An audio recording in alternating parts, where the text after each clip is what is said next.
Hmm. Yes, good evening to all of you friends. We'll start a class at 9 p.m. So some 30 more seconds to go.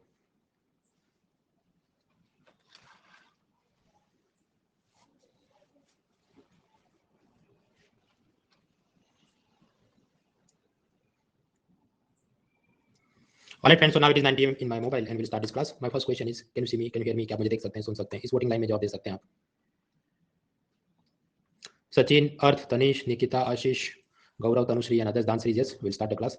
2% लोग बोल रहे हैं नहीं देख सकते, तो अपने कीबोर्ड पर कंट्रोल आर या कंट्रोल शिफ्ट आर प्रेस करिए, क्रोम ब्राउजर यूज करो, एरोन डिसेबल करो, इनकॉग्निटो मोड में लॉगिन करो, hopefully it should work. Class में जो डाउट है तो नोट पेन से लिख दो. क्लास खत्म होने के बाद मुझे गूगल फॉर्म से पूछ लीजिए, जिसका लिंक चैट बॉक्स के टॉप सेक्शन में मैंने पिन किया है, और फिर बुधवार को एक पीडीएफ फाइल बनाकर मैं उसके जवाब डालूंगा. आपने जो प्रश्न अब तक मुझे भेजे, I have received them, need not worry, वो सब मैं बुधवार को एक पीडीएफ फाइल में सबके जवाब डालूंगा. तो चैट बॉक्स में चर्चा नहीं, best way to contact me is through Google form doubts, ताकि अपने को जो सिस्टम से पूरी सिलेबस कंप्लीट करनी है वी कैन डू दैट. निश्चित रहिए आपको रिप्लाई मिल जाएगा. बाकी बहुत सारे आपके जो जनरल क्वेश्चन होते हैं, notes making, revision, current affairs, ये वो ऑलरेडी मैंने एक एफएक्यू फाइल अपलोड की है. और उसके अलावा कल रात भी हमने जो मेरा फर्स्ट लेक्चर जो था उसमें सब मैंने बता दिया है कि किस किस को बैठना है यहाँ पर, 2022, 23, 24 वाले को बैठना है कि नहीं, रिवीजन, नोट्स मेकिंग, हम लोग क्या पढ़ने वाले हैं इकोनॉमी में, आपने खुद से क्या पढ़ना है, बुक लिस्ट, सेल्फ स्टडी वगैरह. हाँ, तो हम लोग शुरू करते हैं. Economy pillar 1, money, banking, finance, insurance. उसके अंदर हमको पढ़ना है, शुरुआत करेंगे मनी से, barter system to bitcoin, central bank digital currency वगैरह. उसके बाद हम चलेंगे अगले हफ्ते मॉनेटरी पॉलिसी, ये सीआरआर, एसएलआर, रेपो रेट वगैरह क्या है. उसके बाद देखेंगे classification of bank and NBFC. उसके बाद देखेंगे बर्निंग इशू जैसे non performing asset, insolvency, bankruptcy code, Basel norms वगैरह. फिर जाएंगे पिलर 1 से सेबी शेयर मार्केट, और pillar 1D insurance, pension, financial inclusion वगैरह. So tonight our topic is money from barter system to all the way up to bitcoin and central bank digital currency. शुरुआत करते हैं, तो money क्या है और वो कैसे आया. आगे बढ़ने से पहले, क्योंकि आज से हम लोग शुरुआत कर रहे हैं, सपोज हमको पॉलिटी पढ़ना होता तो क्या पढ़ते उसमें, कि मान लीजिए लक्ष्मीकांत ही है तो हिस्ट्री, फिर उसकी कैसे बना constitution, citizenship, fundamental right, fundamental duty वगैरह. अभी आप पाएंगे कि कुछ टीचर्स ऐसे होंगे कि वो बहुत धीरे धीरे से आहिस्ता आहिस्ता पढ़ाएंगे, हर चीज़ को 2 बार रिपीट करेंगे अंटिल एकदम जो weakest student of the class है उसको भी वो समझ में आ जाए. वो अच्छी बात है, but then there is a problem कि वो सब करने के चक्कर में बहुत सारे पीछे के टॉपिक रुक जाते हैं, खत्म नहीं हो पाते. फिर वो कोर्स खत्म न हो पाए, और फिर एक टाइम के बाद टीचर नया बैच लॉन्च कर दे, क्योंकि नया बैच लॉन्च किया मतलब क्या, नए स्टूडेंट की नई फीस आए. तो जो सिलेबस कंप्लीट नहीं हो तो वो स्लो स्लो पढ़ाने का मुझे कोई फायदा उसमें दिखता नहीं. तो मतलब हर एक चीज़ गोल गोल के आहिस्ता आहिस्ता पिलाई जाए. If everything is taught very slowly just to make everything so easy, but if the syllabus is not completed then it is of no use. तो अपनी गाड़ी तेज चलेगी. ये आज है 25 फरवरी, फ्राइडे. अपने पास मार्च अप्रैल मई महीने तक, मिडल ऑफ द मई तक हम लोग मान लीजिए कि ये खींच जाए. So within the time frame I am to complete economy prelims का भी और मेंस का भी. तो गाड़ी अपनी तेज भागेगी. तेज गाड़ी का मतलब क्या है, यूजुअली एक जो लेक्चर होता है उसमें अराउंड 100 स्लाइड्स होती हैं. ये एक स्लाइड है, 2 3 4 5 ऐसी बहुत सारी स्लाइड. तो जो चलेगा वो तेजी से चलेगा.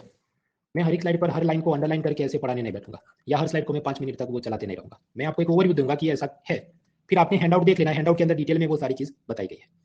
तो नाइट में आपने क्लास देखना है, क्यों देखना है, ताकि कान में सुना हो, वो जोक देखा हो, सुना हो, वो फोटो देखा हो, तो आपको पता होगा चाहिए ऐसा कहना चाहते थे.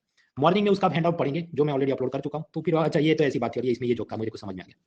फिर भी सपोज आपको नहीं समझ में आए तो आप वापस से उस वीडियो को रिकॉर्डेड देख लीजिए. फिर भी नहीं समझ में आए तो क्या है, कोई चिंता नहीं, आप गूगल फॉर्म से प्रश्न पूछ लीजिए. सो this is the way I teach economy here. हाँ, तो आज से हम शुरू करते हैं बार्टर सिस्टम. देखिए, जब पैसे नहीं थे, when money was not invented, still people used to trade with each other. फिर भी लोग आपस में व्यवहार करते थे. वो कैसे, ये लेडी बोले कि मैं आपको 500 ग्राम टोमेटो देती हूँ, और सामने दूसरी लेडी बोले okay I will give you 2 kilogram wheat दे देती. तो ये जो कर रहे हैं without having any money currency, देखो इधर $1 बोला, रुपी बोला, कुछ नहीं बोला, वस्तु विनिमय हो रहा है, barter system. When they are trading with each other the commodities without involving money. तो ऐसा चलता था, ये तो since the ancient time, Harappa संस्कृति में भी ऐसा चलता होगा. इसके क्या फायदे, first of all there is no danger of fake currency. ये दाऊद इब्राहिम और आईएसआई ने नकली जाली नोट छापे, हमको मिले, ऐसा कोई चिंता नहीं. Second benefit, foreign trade will be very easy. For example, suppose $1 is 70 रुपी, फिर कुछ दिन हो जाएगा 75 रुपी, फिर कुछ दिन हो जाए 40 रुपी. तो ऐसा ये जो रुपी डॉलर एक्सचेंज रेट होता है विच कंटिन्यूज टू फ्लक्चुएट, वो क्यों ऐसा होता है हम लोग देखेंगे पिलर 3 में. But there is a problem. Whereas if you use barter system, तो इसमें क्या है, ये तो वजन के हिसाब से एक्सचेंज करना है. तो ईरान कहे कि मैं आपको 100 बैरल ऑयल बेचता हूँ, और इंडिया कहे मैं आपको 10 ट्रक भर के गेहूं बेचता हूँ. तो हो गया इंटरनेशनल ट्रेड आसान. No need to worry about what is the currency exchange rate, $1 का क्या भाव चल रहा है, कोई चिंता करने की जरूरत नहीं. तो these are the benefits of barter system. But at the same time there are some limitations, कुछ चुनौतियां हैं. चुनौती ऐसी कि दो पार्टियों का आपस में उनकी रिक्वायरमेंट एक दूसरे के साथ मैच ना हो रही हो. तो for example, this lady says मेरे को गेहूं के बदले टमाटर चाहिए, I am willing to exchange this thing 2 kilogram of wheat for tomato, so she is interested to have this trade. लेकिन दूसरी लेडी मना कर दे, नहीं I want to exchange my tomatoes with mangoes, मेरे पास टमाटर है लेकिन मुझे तो मैंगो से एक्सचेंज करना है, मेरे को वीट नहीं मांगता है। सपोज कोई थर्ड ट्रेडर आ जाए, कहता मैं हूँ, लेकिन वो ये कहे मुझे टोमेटो के सामने एप्पल एक्सचेंज करना है। तो यहाँ पर क्या हो रहा है, the requirements are not matching, the requirements are not matching, यानी कि there is no double coincidence of wants, आवश्यकताओं का दोहरा संयोग नहीं है। मतलब जो मुझे चाहिए वो वाली चीज मैं आपको दे रहा हूँ कि आपको वो चाहिए, और सामने आप वो चीज देना चाहते हैं जो मुझे चाहिए। Do we both require each other's items? अगर होगा देन ट्रेड इज पॉसिबल, अगर नहीं होगा तो ट्रेड नॉट पॉसिबल। तो यहाँ ये सबसे बड़ी लिमिटेशन होती है बार्टर सिस्टम की, कि unless there is a double coincidence of wants, आवश्यकता का दोहरा सहयोग नहीं होगा तो व्यापार हो नहीं सकता। तो दिस इज अ प्रॉब्लम। अब आपको प्रश्न आता तो पैसा है तो कैसे प्रॉब्लम सॉल्व होगा? समझिए, दिस लेडी हैज वीट, तो वो क्या करे, किधर बेच दे, उसको पैसा मिलेगा और वो पैसे से वो किसी से टोमेटो खरीद ले। ऐसा नहीं कि आपने you can sell to one person then use the money buy from another person. उसी तरह ये जो लेडी है उसको कोई जबरदस्ती अब नहीं कि टोमेटो को वीट से एक्सचेंज करना है, वो किसी और को सेल करे, पैसा मिले, उससे जाके वो किसी थर्ड शॉप से मैंगो खरीद ले। तो मनी है तो सॉल्यूशन आ गया। पहले मनी नहीं था तो प्रॉब्लम थी। वो प्रॉब्लम का नाम क्या था कि बार्टर सिस्टम में trade not possible without double coincidence of wants.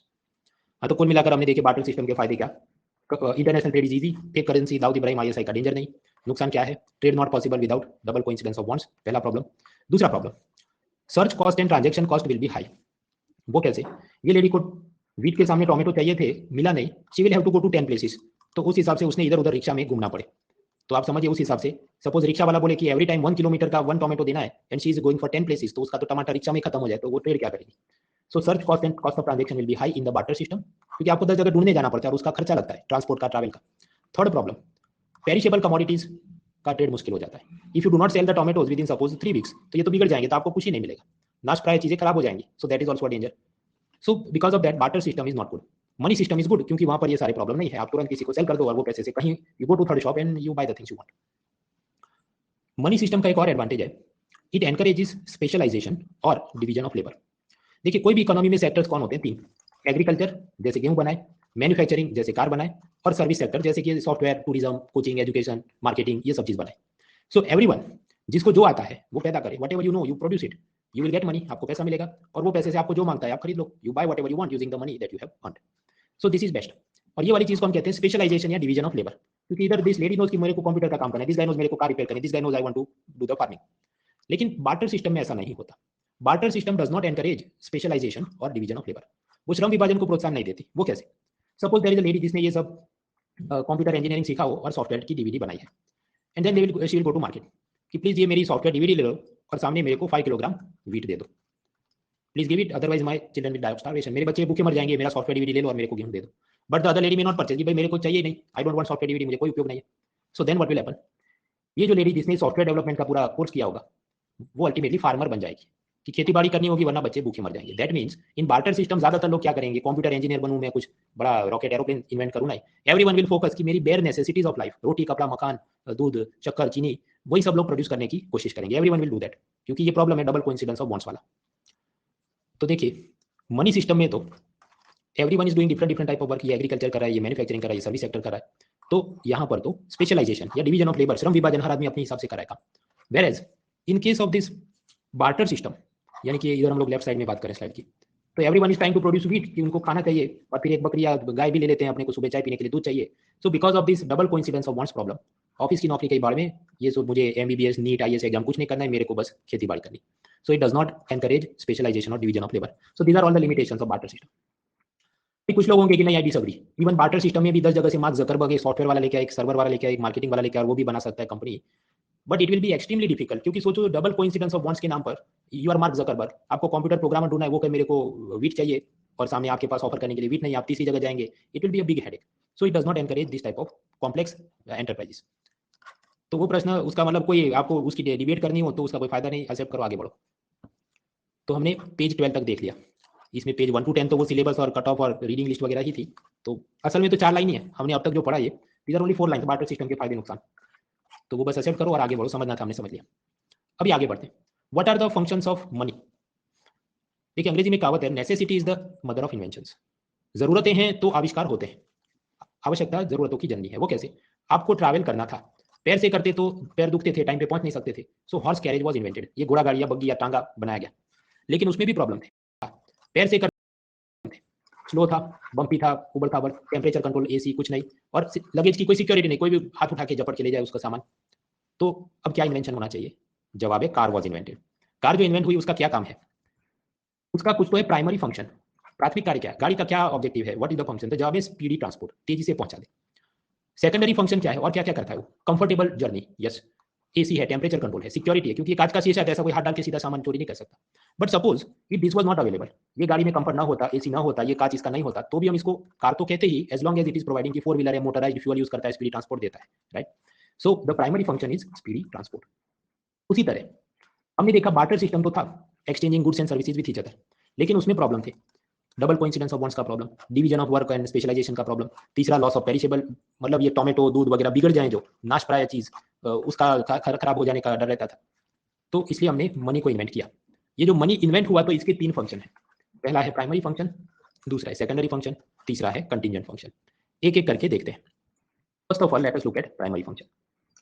ये एक मेजरमेंट टेप है, तो इसका क्या ऑब्जेक्टिव है, इसमें सब लिखा होगा, ये 1 फुट है, ये 2 फुट है, ये 3 फुट है। So what is the objective of this measurement tape, ये फीट के हिसाब से आपकी हाइट को नाप सकते हैं, 2 फीट है, 3 फीट है, 4 फीट है वगैरह। सिमिलरली मनी का काम क्या है, वो वैल्यू नापता है। जैसे ये फीट वाली मेजरमेंट टेप हाइट मेजरमेंट करता है, similarly money can measure your value. वो कैसे, क्या आप लिख सकते हो कि 1 tea cup is worth 15 rupees, 2 चाय के कप 30 रुपीज, 3 चाय के कप 45 रुपीज। तो ये भी एक प्रकार से आपने क्या किया, मेजरमेंट किया। किस चीज का मेजरमेंट किया, तो जब वैल्यू, किसकी वैल्यू, गुड्स की वैल्यू, ये सारी चीजों की। हाँ, तो इधर से हमें पता चलता है मनी क्या है। इट इज अ फिजिकल या डिजिटल कॉइन या note that can measure value. पैसा वो चीज है जो भौतिक है, हाथ से छू सकते हैं। आजकल डिजिटल भी सब चल रहा है, बिटकॉइन वगैरह, सेंट्रल बैंक डिजिटल करेंसी। तो यह सिक्का भी हो सकता है, कागज का नोट भी हो सकता है, जो कि मूल्य नाप सकता है, which can measure value. Measure value का मतलब क्या है, हर चीज का आप दाम लगा सकते हैं, मूल्य नाप सकते हैं। मजदूर आया तो उसको हर घंटे कितना पैसा देना है, वेजिस के रूप में आप उसकी वैल्यू को मेजर करेंगे। सपोज आपने कैपिटल यानी पूंजी लेके आए, आपको बिजनेस शुरू करना है, यू रिक्वायर मनी, तो आप लोन में लेके आओ, उसकी वैल्यू हम नापते हैं कैसे, इंटरेस्ट के रूप में, कि अच्छा okay I am giving you 1 lakh rupees, सामने 18% इंटरेस्ट चाहिए, तो वो क्या हुआ, लोन का हमने वैल्यू नाप लिया, कैसे, पैसों के रूप में। या आपने शेयर इशू किए बाजार में और उसमें लोगों ने इन्वेस्ट किया, फिर आप बिजनेस शुरू करते हैं, and you are using the money to run the business, जो भी आपको प्रॉफिट हुआ तो आप शेयर होल्डर्स को डिविडेंड के रूप में पैसा देंगे। तो वो सब क्या हुआ, उन्होंने कैपिटल यानी पूंजी दी थी, आप उसको वैल्यू दे रहे हैं उसके सामने जो आपने पैसा कमाया। सपोज लैंड जमीन थी, तो उसकी भी वैल्यू नाप सकते हैं कैसे, रेंट के हिसाब से, हर महीने का 5,000 किराया, स्क्वायर फीट के हिसाब से ये 60,000 रुपये की जमीन है। कंपनी, तो उसकी भी वैल्यू नाप सकते हैं, उसका प्रॉफिट लॉस क्या है, बैलेंस शीट क्या है। सरकार, उसकी भी वैल्यू नाप सकते हैं, बजट कितना बड़ा है, कितने लाख करोड़ रुपए आते हैं जाते हैं। देश की भी वैल्यू नाप सकते हैं, आपके देश में कितना इंपोर्ट एक्सपोर्ट है, कितना हर साल प्रोडक्शन होता है, जिसे हम कहते हैं ग्रॉस डोमेस्टिक प्रोडक्ट यानी जीडीपी, जो हम देखेंगे पिलर 4 में। So this way money is used for measuring value of everything. जिस तरह वेट वजन को ग्राम में नापते हैं, वॉल्यूम को मिलीलीटर में नापते हैं, वैल्यू को रुपये में नापते हैं। Now how is this possible, ऐसे पॉसिबल है कि जो फॉर एग्जांपल 1 मीटर के अंदर मान लीजिए 100 सेंटीमीटर, तो उसी तरह रुपये में भी पॉसिबल है कि 2000 रुपी मीन्स 500 रुपी के 4 नोट। तो ऐसा डिविजिबल है, यस। फंजिबल भी है। ये फंजिबल का मतलब क्या है, यस वी विल स्टडी, वो हम लोग स्टडी करेंगे मंडे को नॉन फंजिबल टोकन पढ़ते वक्त, क्योंकि उस वक्त वापस वो 10 मिनट मुझे रिपीट करना ही है, तो वेट टिल मंडे, हम वहां पहुंचेंगे और उसे देखेंगे। अभी के लिए एक्सेप्ट करो, क्योंकि मनी डिविजिबल है, फंजिबल है, basically it is trying to say कि 2000 का नोट है तो सामने 500 के 4 नोट हो सकते हैं, इसलिए ये सब मेजरमेंट करना आसान है। जस्ट लाइक कि 1 मीटर के 100 सेंटीमीटर हो, तो वो सब मेजर करना आसान है। Similarly it is helping here.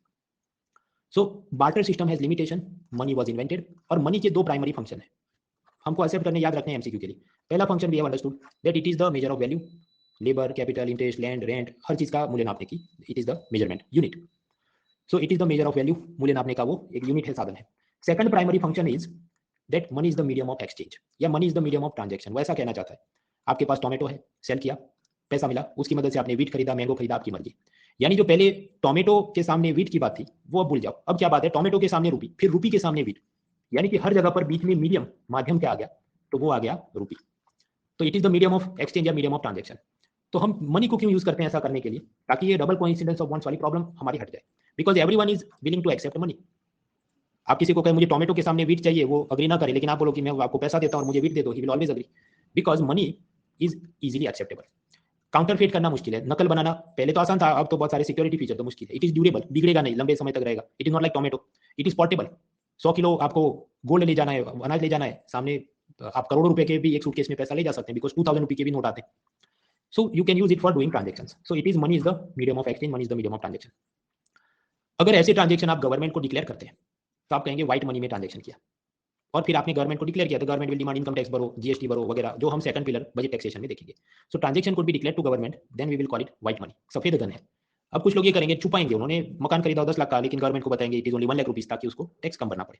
So when you do not declare the transaction to government, या फिर कि you partially hide the transactions, from income tax department, GST authorities, तो फिर जो बने उसे हम क्या कहते हैं? This transaction was done in black money, काले धन में इसकी लेन देन हुई थी। Alright, so money has two primary functions, MCQ में याद रखना है। पहला है it is the measure of value, नाप सकते हैं सब चीजों को, वैल्यू को। Second, it is the medium of exchange, हर जगह पर ट्रांजेक्शन में उसे यूज करते हैं कि आपने एक चीज को बेचा, पैसा मिला, उसकी मदद से दूसरा खरीदा। तो हमने अब तक मनी के प्राइमरी फंक्शन देखे, सिर्फ दो ही हैं। लॉजिक से आप और 22 बना सकते हैं, but they are not valid. Textbook में दो ही दिए हैं, तो हमने दो ही एक्सेप्ट करते हैं। So primary function is understood. Now secondary function क्या है समझते हैं। सपोज मैं कहूँ डीवीडी, तो डीवीडी का प्राइमरी फंक्शन क्या है? DVD is the store of data, उसमें डेटा स्टोर करते हैं, that is the primary function.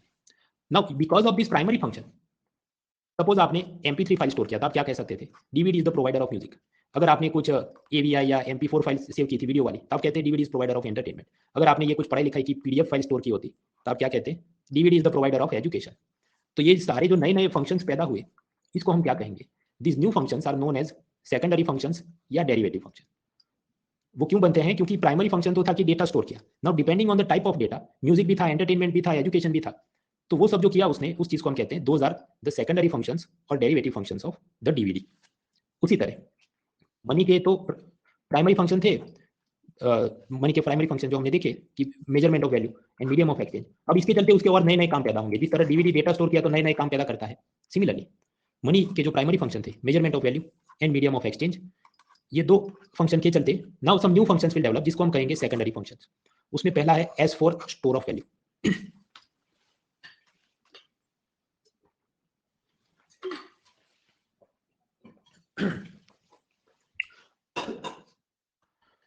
Money can be used for storing value.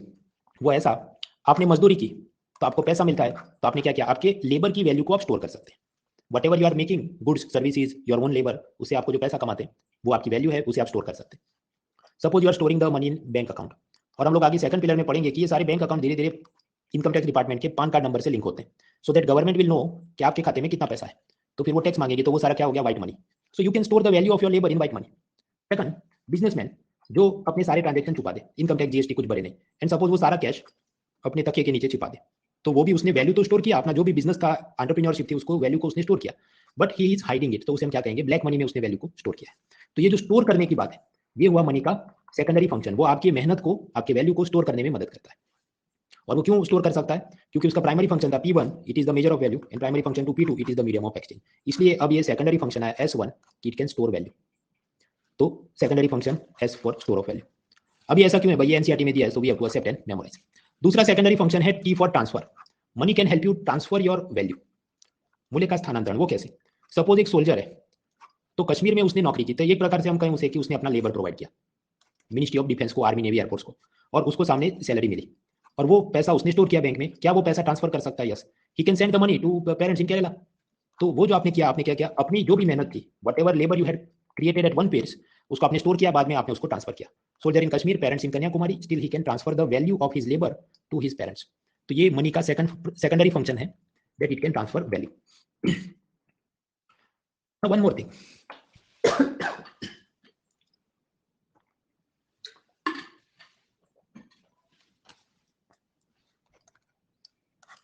I want to buy an iPhone, 70,000 rupees है, लेकिन मेरे पास इतना पैसा नहीं है, ऐसे ही भाई साहब बोल रहे हैं, but still he can buy it, जिसे हम कहते हैं EMI, इक्वेटेड मंथली इंस्टॉलमेंट। ये SBI या कोई बैंक उसको कहेगा मैं आपको पैसा देता हूँ 20% इंटरेस्ट रेट पे for the period of 2 years। And suppose ये सिंपल इंटरेस्ट टाइप की चीज हो, तो 70,000 रुपीज का फोन है, उस पर 20% ब्याज चढ़े, यानी 14,000 रुपी का इंटरेस्ट, यानी 84,000 रुपीज वापस करने हैं किसने? कस्टमर ने बैंक को। लेकिन तुरंत वापस नहीं करने, इंस्टॉलमेंट में, किस्तों में, टुकड़े टुकड़े में। तो 84,000 डिवाइडेड बाय 24 मंथ्स, यानी हर महीने some 3,500 rupees need to be given times 24 months. तो आपका ये हो गया iPhone आपका। तो ये जो काम हुआ ये पॉसिबल है, why? Because there is money. Money से आपने वैल्यू नापा, लोन का भी वैल्यू नाप लिया 20%, and then you can divide it across a period of time and you can make purchase. So this is also a secondary function of money. मैं इसको लिखूं नंबर 3। तो money works as the standard of deferred payments. Standard of deferred payments का मतलब क्या? स्थगित भुगतानों का मानक। वो कहना ये चाहता है, जो मैंने आपको बताया कि आईफोन आप इंस्टॉलमेंट में खरीद सकते हो, आप डिफर्ड पेमेंट, देरी से इंस्टॉलमेंट में, किस्तों में पैसा चुका सकते हो। ऐसा इसलिए पॉसिबल है कि आप मनी की आप वैल्यू निकाल सकते हो इंटरेस्ट ब्याज के रूप में, और फिर आप उसको टाइम पे डिवाइड कर सकते हो कि 80,000 rupee divided by 12 months, 24 months, so like that you can use the money.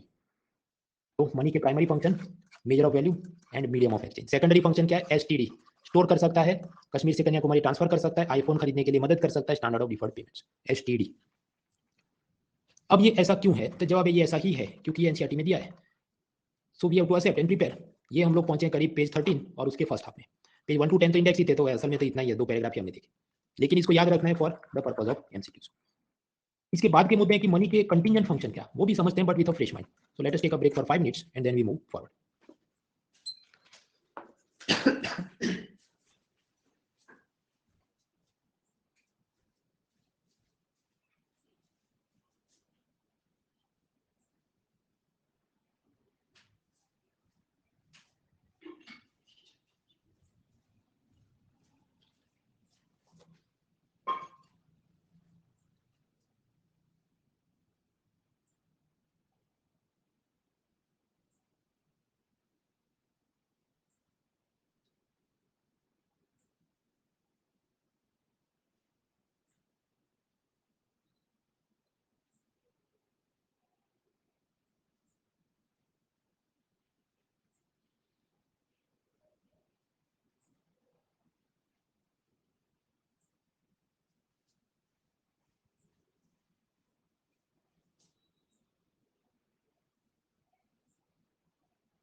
Twenty more seconds.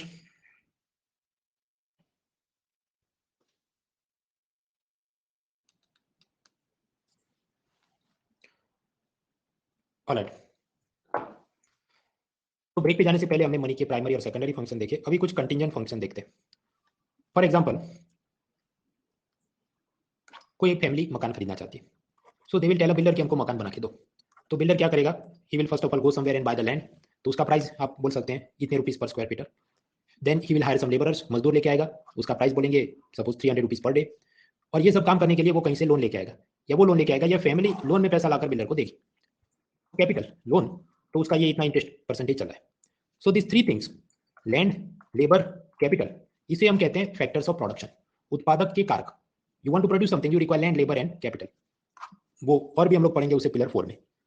तो यानी कि ये जो तीन चीजें हमने मोबिलाइज की, लैंड, लेबर एंड कैपिटल, उसको मोबिलाइज करना आसान क्यों है? Because we have money.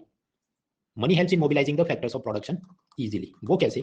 नहीं तो समझो कि आपको लैंड चाहिए, लेकिन सामने उसका लैंड का मालिक कहे मुझे गोल्ड दो। आपको लेबर चाहिए, लेकिन वो कहेगा नहीं मुझे तो आप डेली का वीट चाहिए।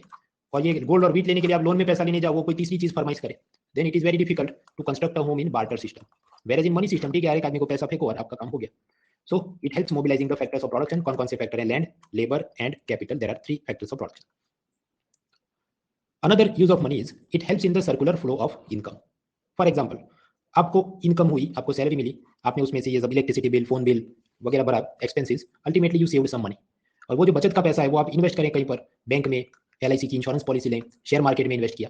तो ये सब लोगों को हम कहते हैं फाइनेंशियल इंटरमीडियरीज, वित्तीय मध्यस्थ। वो आपसे पैसा लेंगे, कहीं किसी को लोन में, इन्वेस्टमेंट में आगे पैसा दे देंगे। सपोज वो लोग टाटा कंपनी को लोन में पैसा दे, जिसको हम क्रेडिट भी बोल सकते हैं या डेट भी बोल सकते हैं, उधारी में पैसा दिया। या फिर ये टाटा कंपनी अपना इनिशियल पब्लिक ऑफर IPO लेकर आए, जिसमें वो अपने शेयर इशू करे, जिसको हम इक्विटी भी बोल सकते हैं, और ये लोग उसमें कुछ पैसा इन्वेस्ट करें। ये सब चीजें क्या है, हम लोग पिलर 1C में देखेंगे। अल्टीमेटली ये सारा पैसा जा रहा है सपोज कोई बिजनेसमैन को, उसकी मदद से वो क्या करेगा, फैक्ट्री एक्सपांड करेगा, प्रोडक्शन करेगा, एंड अल्टीमेटली वो उसमें से पैसा रिटर्न करेगा। सपोज उसने लोन लिया हो तो सामने वो बैंक को इंटरेस्ट यानी ब्याज पे करेगा। सपोज उसने ये शेयर इन्वेस्टमेंट के रूप में पैसा उठाया है तो शेयर होल्डर्स को प्रॉफिट में से डिविडेंड देगा, and like that the money will come back to you, return on your investment. आपने जो इन्वेस्ट किया था पैसा आपको कुछ मुनाफे के साथ, प्रॉफिट के साथ मिले। तो ये सारी चीज क्यों हो सकती है, बिकॉज वी हैव मनी। वरना बार्टर सिस्टम होती तो वो बहुत मुश्किल हो जाता, क्योंकि टाटा ये कहे कि मुझे स्टील चाहिए, मुझे रबर चाहिए अपनी कार बनाने के लिए, और आप कहें मैंने तो वीट बनाया है, तो ये तो सब मैच ही नहीं होगा कि आपस में आप एक दूसरे की मदद कर सकते। सो मनी हेल्प्स, बार्टर सिस्टम में ये सब मुश्किल था। तो yes, money helps in circular flow of income, पैसों के आमदनी के चक्रीय वहन में मदद करता है। तो ये सबको देखते हुए हमने याद क्या रखना है, money is the basis of credit system. Credit यानी लोन, लोन लेना देना आसान है क्योंकि मनी है, बार्टर सिस्टम में it is difficult. Money is the basis of financial market. Financial market में क्या आएगा, ये share market, bond market, capital market, ये सब चीजें आएंगी। वो क्या है हम लोग आराम से पढ़ेंगे पिलर 1C में। अभी के लिए कि ये सबके नीचे फाउंडेशन में क्या है, लोन मार्केट का फाउंडेशन क्या है, तो मनी। शेयर मार्केट या बॉन्ड मार्केट का फाउंडेशन क्या है, money. So money provides the basis of all this thing. वो सबका आधार स्तंभ है, ये सब कर्ज बाजार, वित्तीय बाजार, शेयर बाजार का आधार स्तंभ है। इसको हम कुछ और ज्यादा रिफाइन करके भी ये मॉडल बना सकते हैं। बीच में आप गवर्नमेंट को प्लॉट कर दो। वो ऐसे, आप एक हाउस होल्ड है, फैमिली है, आपने पैसा कमाया, उसमें से आपने इनकम टैक्स भरा सरकार को, आपने ये बिस्किट वगैरह खरीदा, मोबाइल खरीदा, GST आया, वो सरकार को गया। गवर्नमेंट वो सारे पैसे से खुद भी कुछ खरीदेगी कि अपने स्टाफ के लिए वो कार खरीदे, या कुछ नया गवर्नमेंट स्कूल है उसमें लैपटॉप खरीदे, तो वो डिमांड जनरेट करता है। सामने ये जितने भी बिजनेसमैन है, they will also pay taxes to the government, क्योंकि उनको जो प्रॉफिट हुआ उसमें से कंपनियों ने कॉर्पोरेशन टैक्स भरना होता है, उन्होंने जो सेल्स किया उसमें से GST भरना होता है, इंपोर्ट एक्सपोर्ट पे लगे कस्टम्स ड्यूटी, पेट्रोल डीजल पे लगे एक्साइज ड्यूटी, बहुत सारे टैक्सेस हैं, पिलर 2 में देखेंगे। तो वो भी गवर्नमेंट को मिला, और वो गवर्नमेंट पैसा यूज कर सकती है टैक्स का for social transfer. Social transfer मतलब गरीब कल्याण की ये जो सब योजनाएं होती हैं, giving some money to poor people, Pradhan Mantri Awas योजना, गरीबों को लाख लाख रुपए दे दो, मकान बनाओ, प्रधानमंत्री किसान योजना, किसान सम्मान निधि 6000 रुपए दे दो, many schemes we will study across many pillars. तो ये पूरा सर्कुलर फ्लो हो सकता है क्योंकि मनी है। इसकी जगह बार्टर सिस्टम होता तो डिफिकल्ट हो जाता। हम ये भी कह सकते हैं कि money helps in redistribution of national income. प्रश्न नेशनल इनकम क्या है वो पिलर 4C में देखेंगे। अभी समझो कि सब लोगों ने एग्रीकल्चर, मैन्युफैक्चरिंग, सर्विस सेक्टर में मिलकर जो पैसा बनाया है, तो उसमें से हम निकालेंगे GDP, GDP से निकालेंगे नेशनल इनकम। नाउ ऑब्जर्व, गरीब पर कितना इनकम टैक्स है, तो जवाब है 0। मिडिल क्लास पर कितना इनकम टैक्स है, वो डिपेंड करता है कि आपकी कितनी इनकम है, 5% टू 20% हो सकता है। अमीर आदमी पर कितना इनकम टैक्स है, तो 30% हो सकता है। ये सब क्या है, सेकंड पिलर में और देखेंगे बजट में। So here we can see, गरीब पर कोई टैक्स नहीं, मिडिल क्लास पर थोड़ा बहुत टैक्स, रिच पर्सन पर और ज्यादा टैक्स। अब ये टैक्स सरकार लेती है, इससे क्या होगा, इतना पैसा ये सब आया उससे पॉवर्टी रिमूवल स्कीम, गरीब कल्याण योजनाएं चलेगी। For example pillar 4A for agriculture में देखेंगे, देयर इज वन PM किसान योजना, प्रधानमंत्री किसान सम्मान निधि, कि जिसमें ये किसानों को 6000 रुपये पर ईयर दिए जाएंगे। तो ऐसा क्या किया इसने, गवर्नमेंट ने रीडिस्ट्रीब्यूशन किया, पुनर्वितरण किया, कि पैसा ऊपर से लिया उसने और नीचे थोड़ा थोड़ा दे दिया। तो ये जो काम हुआ, it is easy because of the money system. Barter system होती तो ये डिफिकल्ट था, क्योंकि तब मुकेश अंबानी जियो फोन बनाते तो सरकार उससे 30 जियो फोन लेती अगर, और सामने इधर गरीब लोग 3000 पुअर पीपल होंगे, तब 30 फोन उसमें कैसे डिवाइड करेंगे, मुश्किल था। But now you have money, तो मनी तो डिवाइड कर सकते हैं। 2000 रुपए के सामने 500 के 4 नोट आप बना के एक एक को 500 500 दे सकते हैं। So money helps in redistribution of national income. अमीरों के पास जो नेशनल इनकम का ज्यादा पैसा है उसको नीचे पुनर्वितरण बांट सकता है। तो नाउ लेट अस कंक्लूड। मनी का प्राइमरी फंक्शन हमने देखा, दो है याद रखने, money is the measure of value and second money is the medium of exchange. ये प्राइमरी फंक्शन थे। उसकी मदद से मनी के हमने सेकेंडरी फंक्शन निकाले। STD स्टोर ऑफ वैल्यू, आपने लेबर किया, आपको पैसा मिला, बैंक ने सेव किया। Transfer of value, T for transfer of value, Kashmir से कन्याकुमारी पेरेंट को पैसा भेजा। And lastly D for deferred payments, यानी कि आईफोन आपने इंस्टॉलमेंट में खरीदा। So these are secondary function. अभी प्राइमरी फंक्शन और ये सेकेंडरी फंक्शन के चलते हमें जो नए नए फंक्शंस और मिल गए, उसे हम कहते हैं contingent function. For example, money is the basis of credit market, money is the basis of financial market. ये जो हमने देखा, शेयर बाजार, बॉन्ड बाजार का फाउंडेशन है मनी। ये कैसे हुआ, क्योंकि बाकी सारे फंक्शंस के चलते ये हो रहा है, इसलिए ये वाली चीज को हम कहते हैं कि ये इसका कंटिंजेंट फंक्शन है, because primary and secondary functions की मदद से कंबाइन होकर कंटिंजेंट फंक्शन बनता है। तो money became the basis of this credit market, financial market, loan market, वो उसका कंटिंजेंट फंक्शन है, प्रासंगिक कार्य है। दूसरा उसका कंटिंजेंट फंक्शन है कि it helps employing factors of production या फैक्टर्स ऑफ इनपुट। ये लैंड, लेबर और कैपिटल इसको बटोरना आसान क्यों हुआ? क्योंकि मनी था। तो ये वाला जो हमने देखा था, ये लैंड, लेबर, कैपिटल, वो सब एम्प्लॉय करना आसान हो गया बिकॉज देयर इज मनी। तो ये भी उसका कंटिंजेंट फंक्शन है। तीसरा, मनी है तो ये अमीरों से टैक्स लिया पैसा और गरीबों को रीडिस्ट्रीब्यूट किया, तो वो भी उसका कंटिंजेंट फंक्शन है।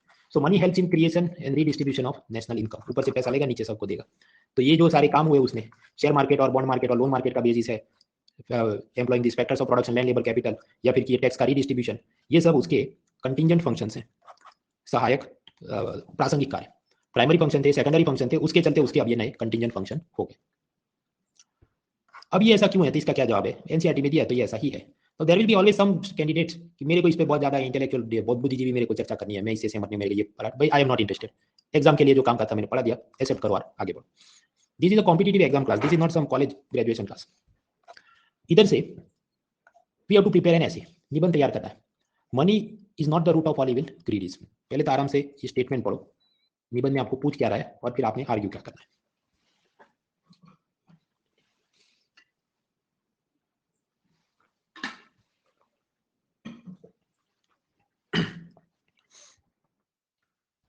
तो the essay topic is money is not the root of all evil. पैसा बुराइयों का मूल नहीं है, ग्रीड इज। लोभ सभी बुराइयों का, लोभ लालच सभी बुराइयों का मूल है। ऐसा कुछ पूछा जाए, वैसे तो 1200 टू 1500 वर्ड्स में लिखना हो, सारा हम जमा नहीं कर सकते, लेकिन अब तक हमने जो देखा उससे आसपास हमारे पास कुछ चीजें, आर्गुमेंट्स रेडी हो सकते हैं। पहला कि money is the root of all evil, आपको लगता है? जवाब है यस। करप्शन, रैंसम, फिरौती, किडनैपिंग, अपहरण, पोचिंग, जंगली जानवरों का शिकार क्यों होता है? क्योंकि सबको पैसा चाहिए। So money is the root of all evil, ऐसा हमको लगता है। पैसे की लालच से ही सारे क्राइम, जुर्म, अपराध होते हैं। But now let us think of the counter argument. जो पैसा नहीं था एंशिएंट और मिडाइवल हिस्ट्री में, तो क्या क्राइम नहीं होते थे? होते थे। जब बार्टर सिस्टम था, वस्तु विनिमय प्रणाली, तभी ये जो राजा और जमींदार थे वो किसानों का शोषण करते थे। एज़टेक सिविलाइजेशन, वो मैक्सिको के आसपास 1300 टू 1500 में वो सभ्यता थी। वो लोग गुलामी भी करवाते थे एंड ह्यूमन सेक्रीफाइस, मनुष्यों का वध करें अपने देवता के लिए, वो सब करते थे। Even if they did not have the concept of money, पैसे की उनको समझ नहीं थी। ईस्ट इंडिया कंपनी भारत में आई तो किसके लिए? इंडिया का रुपया लेना था? नहीं, इंडिया से उसको आइवरी, हाथी दांत, फिर ये सब स्पाइसेस, मसाले लेने थे, रेशम लेना था, सिल्क। तो कॉलोनाइजेशन जो हुआ वो क्या पैसे के लिए हुआ? नहीं, वो रिसोर्सेज, संसाधन के लिए हुआ। पैसा मनी सिस्टम नहीं होकर बार्टर सिस्टम होता तो भी वो लोग लूटने आते। यानी कि money is not the root of evil, greed is. लोभ लालच वो सब चीजों की पीछे है। Money is not evil. In fact आप सोचिए, आज के जमाने में कोई SC ST या विमेन को इच्छा हो जाए मुझे बिजनेसमैन बनना है, बन सकता है क्या? यस, क्योंकि उसको बैंक से लोन मिल सके, बाजार में अपने वो शेयर्स इशू कर सके। सो it is helping in social upliftment. Dhiru भाई का लड़का मुकेश अंबानी, वो बड़ा बिजनेसमैन बन सकता है, यस, क्योंकि उसके तो फादर के पास ढेर सारा पैसा था, धीरू भाई अंबानी के पास। लेकिन सचिन और बिन्नी बंसल, ये तो कोई धीरू अंबानी से जुड़े नहीं थे, लेकिन उन्होंने भी फ्लिपकार्ट कंपनी को शुरू कर पाए। कैसे? बैंक से लोन लेके बिजनेस शुरू कर सकते हैं। तो इन्वेस्टर्स हैं, स्टार्टअप कंपनियां हैं, innovation, competition, better goods and services, ये सब कुछ पॉसिबल है because we have the concept of money. Otherwise जो बार्टर सिस्टम होती तो उसमें वो सब डिफिकल्ट था। यानी कि money is not the root of all evil, greed is. जहां तक लालच है तो उससे होते रहेगा। तो निबंध जो था, इंट्रोडक्शन आप कैसे करते? इंट्रोडक्शन में आप बात करते ओरिजिन, शुरुआत कैसे हुई। First of all there was barter system, लेकिन उसमें प्रॉब्लम्स थे, डबल कोइंसिडेंस ऑफ वंस वगैरह, सो मनी वाज इन्वेंटेड। फिर ये ओरिजिन के बाद आप बॉडी में सब चर्चा करेंगे, argument and counter argument, that money is the root of all evil. फिर आप नहीं, money is not the root of all evil, greed is the root of all evil. And lastly conclusion, conclusion क्या कि yes, greed is the root of all evil. लालच ही सब बुराइयों की अंदर है। गांधी जी की एक वो सब कोटेशन हुआ क्या है कि पृथ्वी के पास उतना तो है कि सबकी जरूरत को खत्म कर सके, लेकिन सबकी लालच को खत्म नहीं कर सकता। Earth has enough for everyone's need but not everyone's greed. तो कुल मिलाकर अब तक हम पहुंचे स्लाइड नंबर 50 पे। असल में पढ़ा है वो तो इतना ही है, that is half the page. वो बात ऐसी है कि उसमें से क्या क्या पूछा जा सकता है, assertion, reasoning, two statement, three statement, true false type of statement, या match the following primary secondary function, वो। और ये कुछ मेंस इंटरव्यू में कुछ तो हमने एनालिटिकल पॉइंट्स देखे। तो असल में तो बात तो हाफ ऑफ द पेज ही है, लेकिन समझाने के लिए इट टुक 50 स्लाइड्स। अब ये ऐसा क्यों है? तो उसका जवाब क्या है भाई, ये that is how it is because of the NCERT. इसको सफिशिएंटली मैंने समझा दिया है। कुछ लोगों को समझ नहीं आया तो उसका क्या कारण होगा, वो सीधा हैंडआउट पढ़ लेते हैं, वीडियो लेक्चर देखते नहीं, फिर उनको समझ नहीं आया इसलिए वो फिर गूगल फॉर्म में पूछते हैं। तो उनको फिर मेरा क्या जवाब आता है, क्या वीडियो देख लो उसमें दिया है। तो वो वही चीज है, you go through the video first of all, then it is there. Unnecessarily if you wish to complicate then it is complicated, otherwise not complicated. तो हमने अब तक देखा बार्टर सिस्टम, और अब मनी देखा और मनी के फंक्शंस देखे। Now the next topic is what are the different types of money. पैसों के प्रकार होते हैं, हाँ, commodity money, metallic money, paper money, bank money, digital money, crypto currency, central bank digital currency, ऐसे अलग अलग प्रकार होते हैं। So we will start first of all with commodity money. Commodity money को समझने के लिए हमें कंसेप्ट पता होंगे, इंट्रिंसिक वैल्यू, अंतर्भूत मूल्य। ये क्या है? गोल्ड नगेट, सोने का कण है, उसके विविध उपयोग है। It has many uses, jewellery बना सकते हैं, कंप्यूटर के मदरबोर्ड में यूज कर सकते हैं। So it has many uses, उसकी अपनी ये वैल्यू है। What about this piece of paper? ये ब्लैंक पेपर है, उसके भी मेनी यूजेस है। इससे आप अपने लेक्चर के नोट्स बना सकते हैं, पेपर का एरोप्लेन बना सकते हैं, उसमें कुछ ड्राइंग कर सकते हैं। तो कोरे कागज के भी विविध उपयोग हैं। तो ये क्या हुई, उसके चलते उसकी ये सब इंट्रिंसिक वैल्यूज, उसका खुद का कुछ उपयोग है। उसी तरह what about cocoa beans, cocoa नाम का ये जो भी बीन्स होंगे उसके, वो कॉफी जैसा कुछ फल होगा, उसे आप क्या कर सकते हैं, चॉकलेट बना सकते हैं, या फिर उसका चॉकलेट वाला ऐसा बेवरेज गर्म वाला बना सकते हैं, मिल्क शेक बना सकते हैं, बहुत कुछ। तो वो सब उसके डिफरेंट डिफरेंट यूज है। Now you can use this commodity, ये वाली वस्तु को ही आप मनी के रूप में यूज कर सकते हैं। For example 10 gram of cocoa bean equals 1 litre of milk, 1000 kilogram of cocoa bean equals 5 bedroom hall kitchen वाला हाउस। ऐसा मैं नहीं कहता, ऐसा एज़टेक्स सिविलाइजेशन जो मैक्सिको में होगी कभी मिडिवल टाइम्स में, वो लोग हर चीज को ऐसे नापते थे। तो कमोडिटी की मदद से they were using it for measuring of value. जैसे हम ये 10 रुपए का, ये 100 रुपए का, वो हर चीज का दाम लगाते थे, इतने कोको बीन्स का ये है, पानी है, मिल्क है, मकान है। So then we will call cocoa bean was a commodity money, क्योंकि हम उसी को मनी के रूप में यूज करते थे, कोई दूसरा मनी था ही नहीं। So cocoa bean was an example of commodity money. If you like it then use it, otherwise chocolate बना के पी जाओ, उसका वो भी तो यूज था ही। अनदर एग्जांपल, इंडिया और पैसिफिक कोस्टल रीजन, तटवर्ती इलाकों में कावरीज यानी ये जो शंख होते हैं, उसे कुछ लोग मनी के रूप में यूज करते थे। तो वहाँ हर एक चीज, अच्छा इतनी मछली के इतने शंख, इतने गेहूं चावल के इतने शंख, everything they will value using how many cowries या शंख हैं आपके पास। But it is not very good thing. By, क्योंकि सभी लोग उधर नीट एग्जाम की कौन तैयारी करेगा, आईएएस की तैयारी कौन करेगा, nobody, because everyone will go and try to find this cowrie, शंख ढूंढने सब लोग चले जाएंगे। और मान लीजिए अगर टाइड आ गया, जवार, बहुत सारा पानी आ जाए समंदर से, और बहुत सारे ऐसी चीजें आ जाए, तो फिर उसकी कोई वैल्यू होगी नहीं। बिकॉज वैल्यू कब होती है, जब कोई चीज की शॉर्टेज हो, जैसे गोल्ड। यानी कि ये सब चीज को हम मनी के रूप में यूज तो कर सकते हैं, we can use them as money, but they are not helping in division of labour और वैल्यू क्रिएशन। ये जो कोको बीन थे उसमें क्या प्रॉब्लम थी, पेरिशेबल, उस पर फंगस लग जाए, मॉइस्चर, नमी के चलते वो खराब हो जाए, ऐसा डेंजर रहता था। तो वो भी कोई अच्छा टाइप का मनी नहीं था। फिजी आइलैंड पर वेल मछली के दांत को मनी के रूप में यूज करते थे, लेकिन उसमें international trade will be difficult, because everyone will not be interested कि मुझे वेल का ये दांत चाहिए। And lastly crude gold nuggets, सोने के ये अलग अलग कण को मनी के रूप में यूज करते थे। ये छोटा कण मतलब कि एक हॉर्स, घोड़ा, ये जो बड़ा कण है तो उसका मतलब ये कि elephant, they use to use the money for measuring value like this. तो ये gold nugget was a commodity money, सोने के टुकड़े या कण। लेकिन इसमें प्रॉब्लम क्या है, there is no uniformity, there is no purity, एक समान आकार नहीं है, शुद्धता की हमको चिंता है। तो सॉल्यूशन क्या हुआ, सॉल्यूशन आप करेंगे, उसको मिंट करेंगे। मिंट मतलब खाने वाला पेपर मिंट नहीं, सिक्का बनाने की जो फैक्ट्री होती है वहां पर यू विल मेल्ट इट, और उसकी जो डाई होगी उसमें आप पिघला के रखोगे, उस पर स्टैंप लगा दोगे अपना, तो फिर आपको पास एक यूनिफॉर्म आकार का कॉइन बन जाएगा। तो उसकी मदद से हम लोग मनी का एवोल्यूशन, उत्क्रांति, उसके सेकंड स्टेज में आते हैं, जिसे हम कहते हैं metallic money. Just like humans were evolve, पहले मंकी था, फिर एप मैन आया, आदि मानव, फिर मैन आया, होमोसेपियन वगैरह। तो उसी तरह कमोडिटी मनी था, इट हैड लिमिटेशन, तो अभी मेटालिक मनी आएगा। मेटालिक मनी में क्या है, ये सारे ट्रेडर्स और किंग्स, व्यापारी और राजा, उन्होंने शुरू किया कि मेटल्स को पिघलाएंगे, कोई डाई होगी, सांचा, उसके अंदर वो करेंगे, फिर उस पर अपना स्टैंप लगा देंगे कि ये राजा का ये कॉइन है, यूनिफॉर्मिटी और प्योरिटी की गारंटी है। So like that metal coins were invented. Bharat में भी उसका लंबा चौड़ा इतिहास है कि इंडो ग्रीक राजा थे, ग्रीक और खारोस्ती भाषा में उन्होंने लिखा था कॉइन्स पे, कुषाण राजा थे, उन्होंने गोल्ड कॉइन इशू किए, रोमन से वो इन्फ्लुएंस थे वगैरह, जो जो दिया है सेल्फ स्टडी में देख लेना, नितिन सिंघानिया के आर्ट एंड कल्चर में से। आपके पास नहीं है तो फिर ये एनसीईआरटी या तमिलनाडु के बुक्स देख लेना, आपको अन अकेडमी के हिस्ट्री वाले जो बुक्स दिए गए हो तो वो आप देख सकते हैं। कोई भी एक जगह से देख लो, ऐसा नहीं 3 जगह से देखो तो मेरा ट्रिपल नॉलेज हो जाएगा। Usually there will lot of overlapping. ऐसा भी हो सकता है एक चीज एनसीईआरटी में दी हो और तमिलनाडु में ना दी हो, या इधर दी और उधर दी हो, नहीं। नीड नॉट वरी भाई, वो सब ऐसा है, आप इतना डर डर के जिएंगे कि ये छूट गया और वो छूट गया और ये गुप्त जानकारी मेरे को नहीं मिली, top secret factual information I could not get. ये तो यूजुअली जो क्वेश्चन होते हैं दे आर आइदर हिट और मिस, वो लगना है तो लग ही जाएगा, नहीं लगना है तो नहीं लगेगा। सो नीड नॉट वरी, जो भी एक चीज विश्वास से उसको आप खत्म करो कि ओके मैं ये जो सब अलग अलग ये Kushan coin and Greek coin वगैरह पढ़ने हैं, कोई भी एक सोर्स से मैं खत्म करूंगा, तीनों को मिला के best super duper secret note बनाने की मजूरी मत करो। Okay, so we are looking at this metallic money. Metallic money में एक कंसेप्ट हमको समझना है, हाइपर इन्फ्लेशन। हाइपर इन्फ्लेशन मतलब महंगाई का बहुत ज्यादा बढ़ जाना। For example, suppose there is one mango in the market and suppose there is $1 का नोट इन द मार्केट। बाजार में सिर्फ एक मैंगो है और $1 है, तो क्या प्राइस होगा, $1 will equal 1 mango.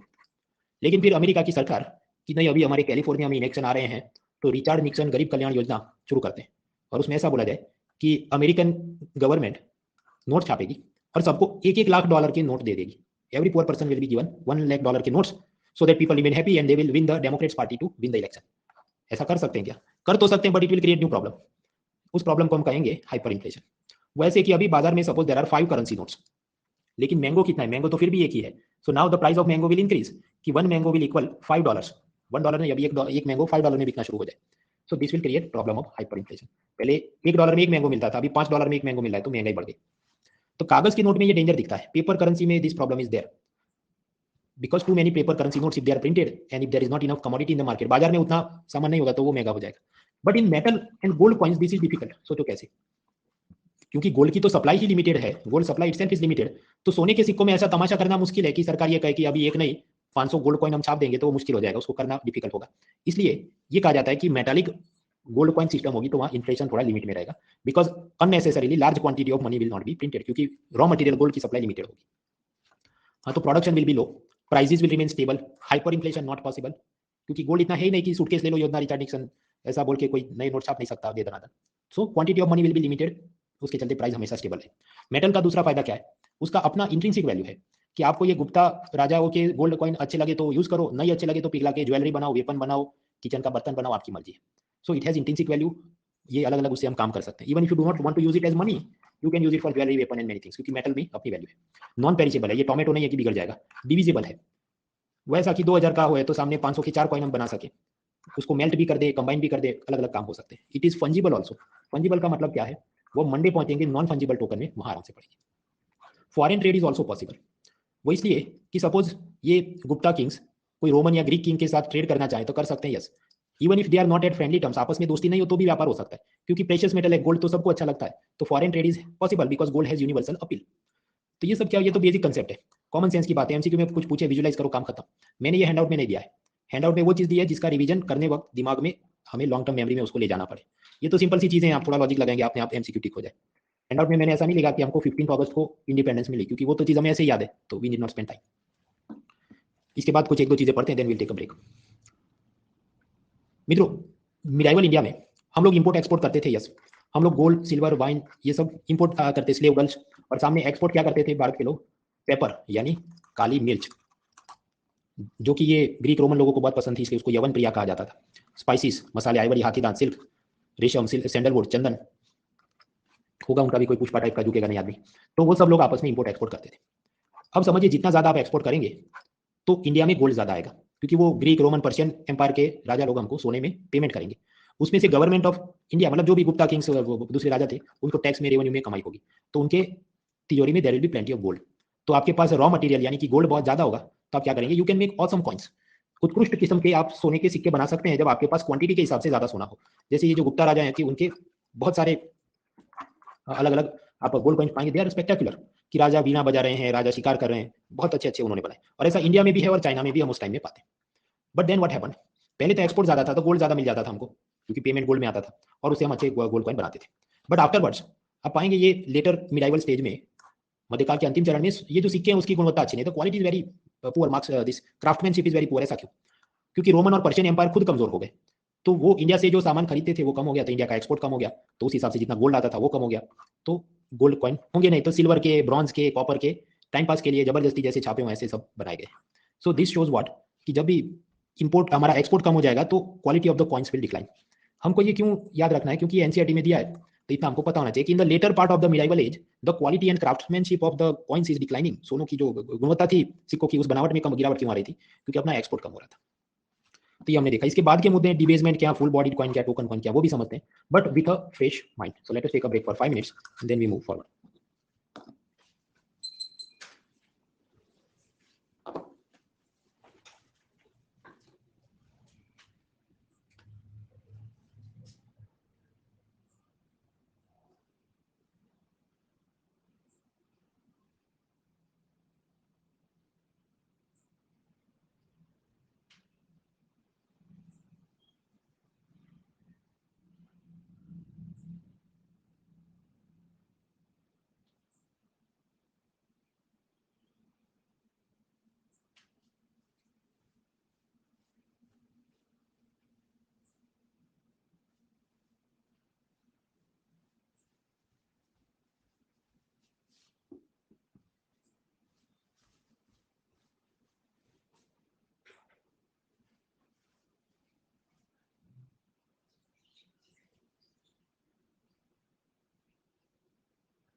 20 more seconds.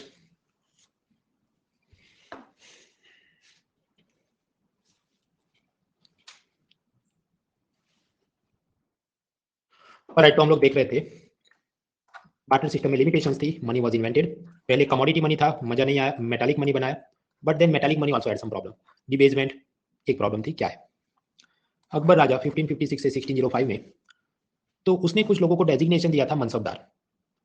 अब आप उसको सोच सकते हैं कि मॉडर्न टाइम के सीनियर आईएएस ऑफिसर टाइप के बड़े लोग होंगे, उनको बहुत सारे काम दिए जाते थे, तो उनकी सैलरी उसने देनी थी। एंड एट दैट टाइम उसने एक कॉइन इशू किया था, कॉपर दाम। 20-20 ग्राम के ये कॉपर के सिक्के हुआ करते थे। उसके बाद बहुत साल बाद आएगा दूसरा राजा औरंगजेब। औरंगजेब के जमाने में ही हैड 79 मनसबदार।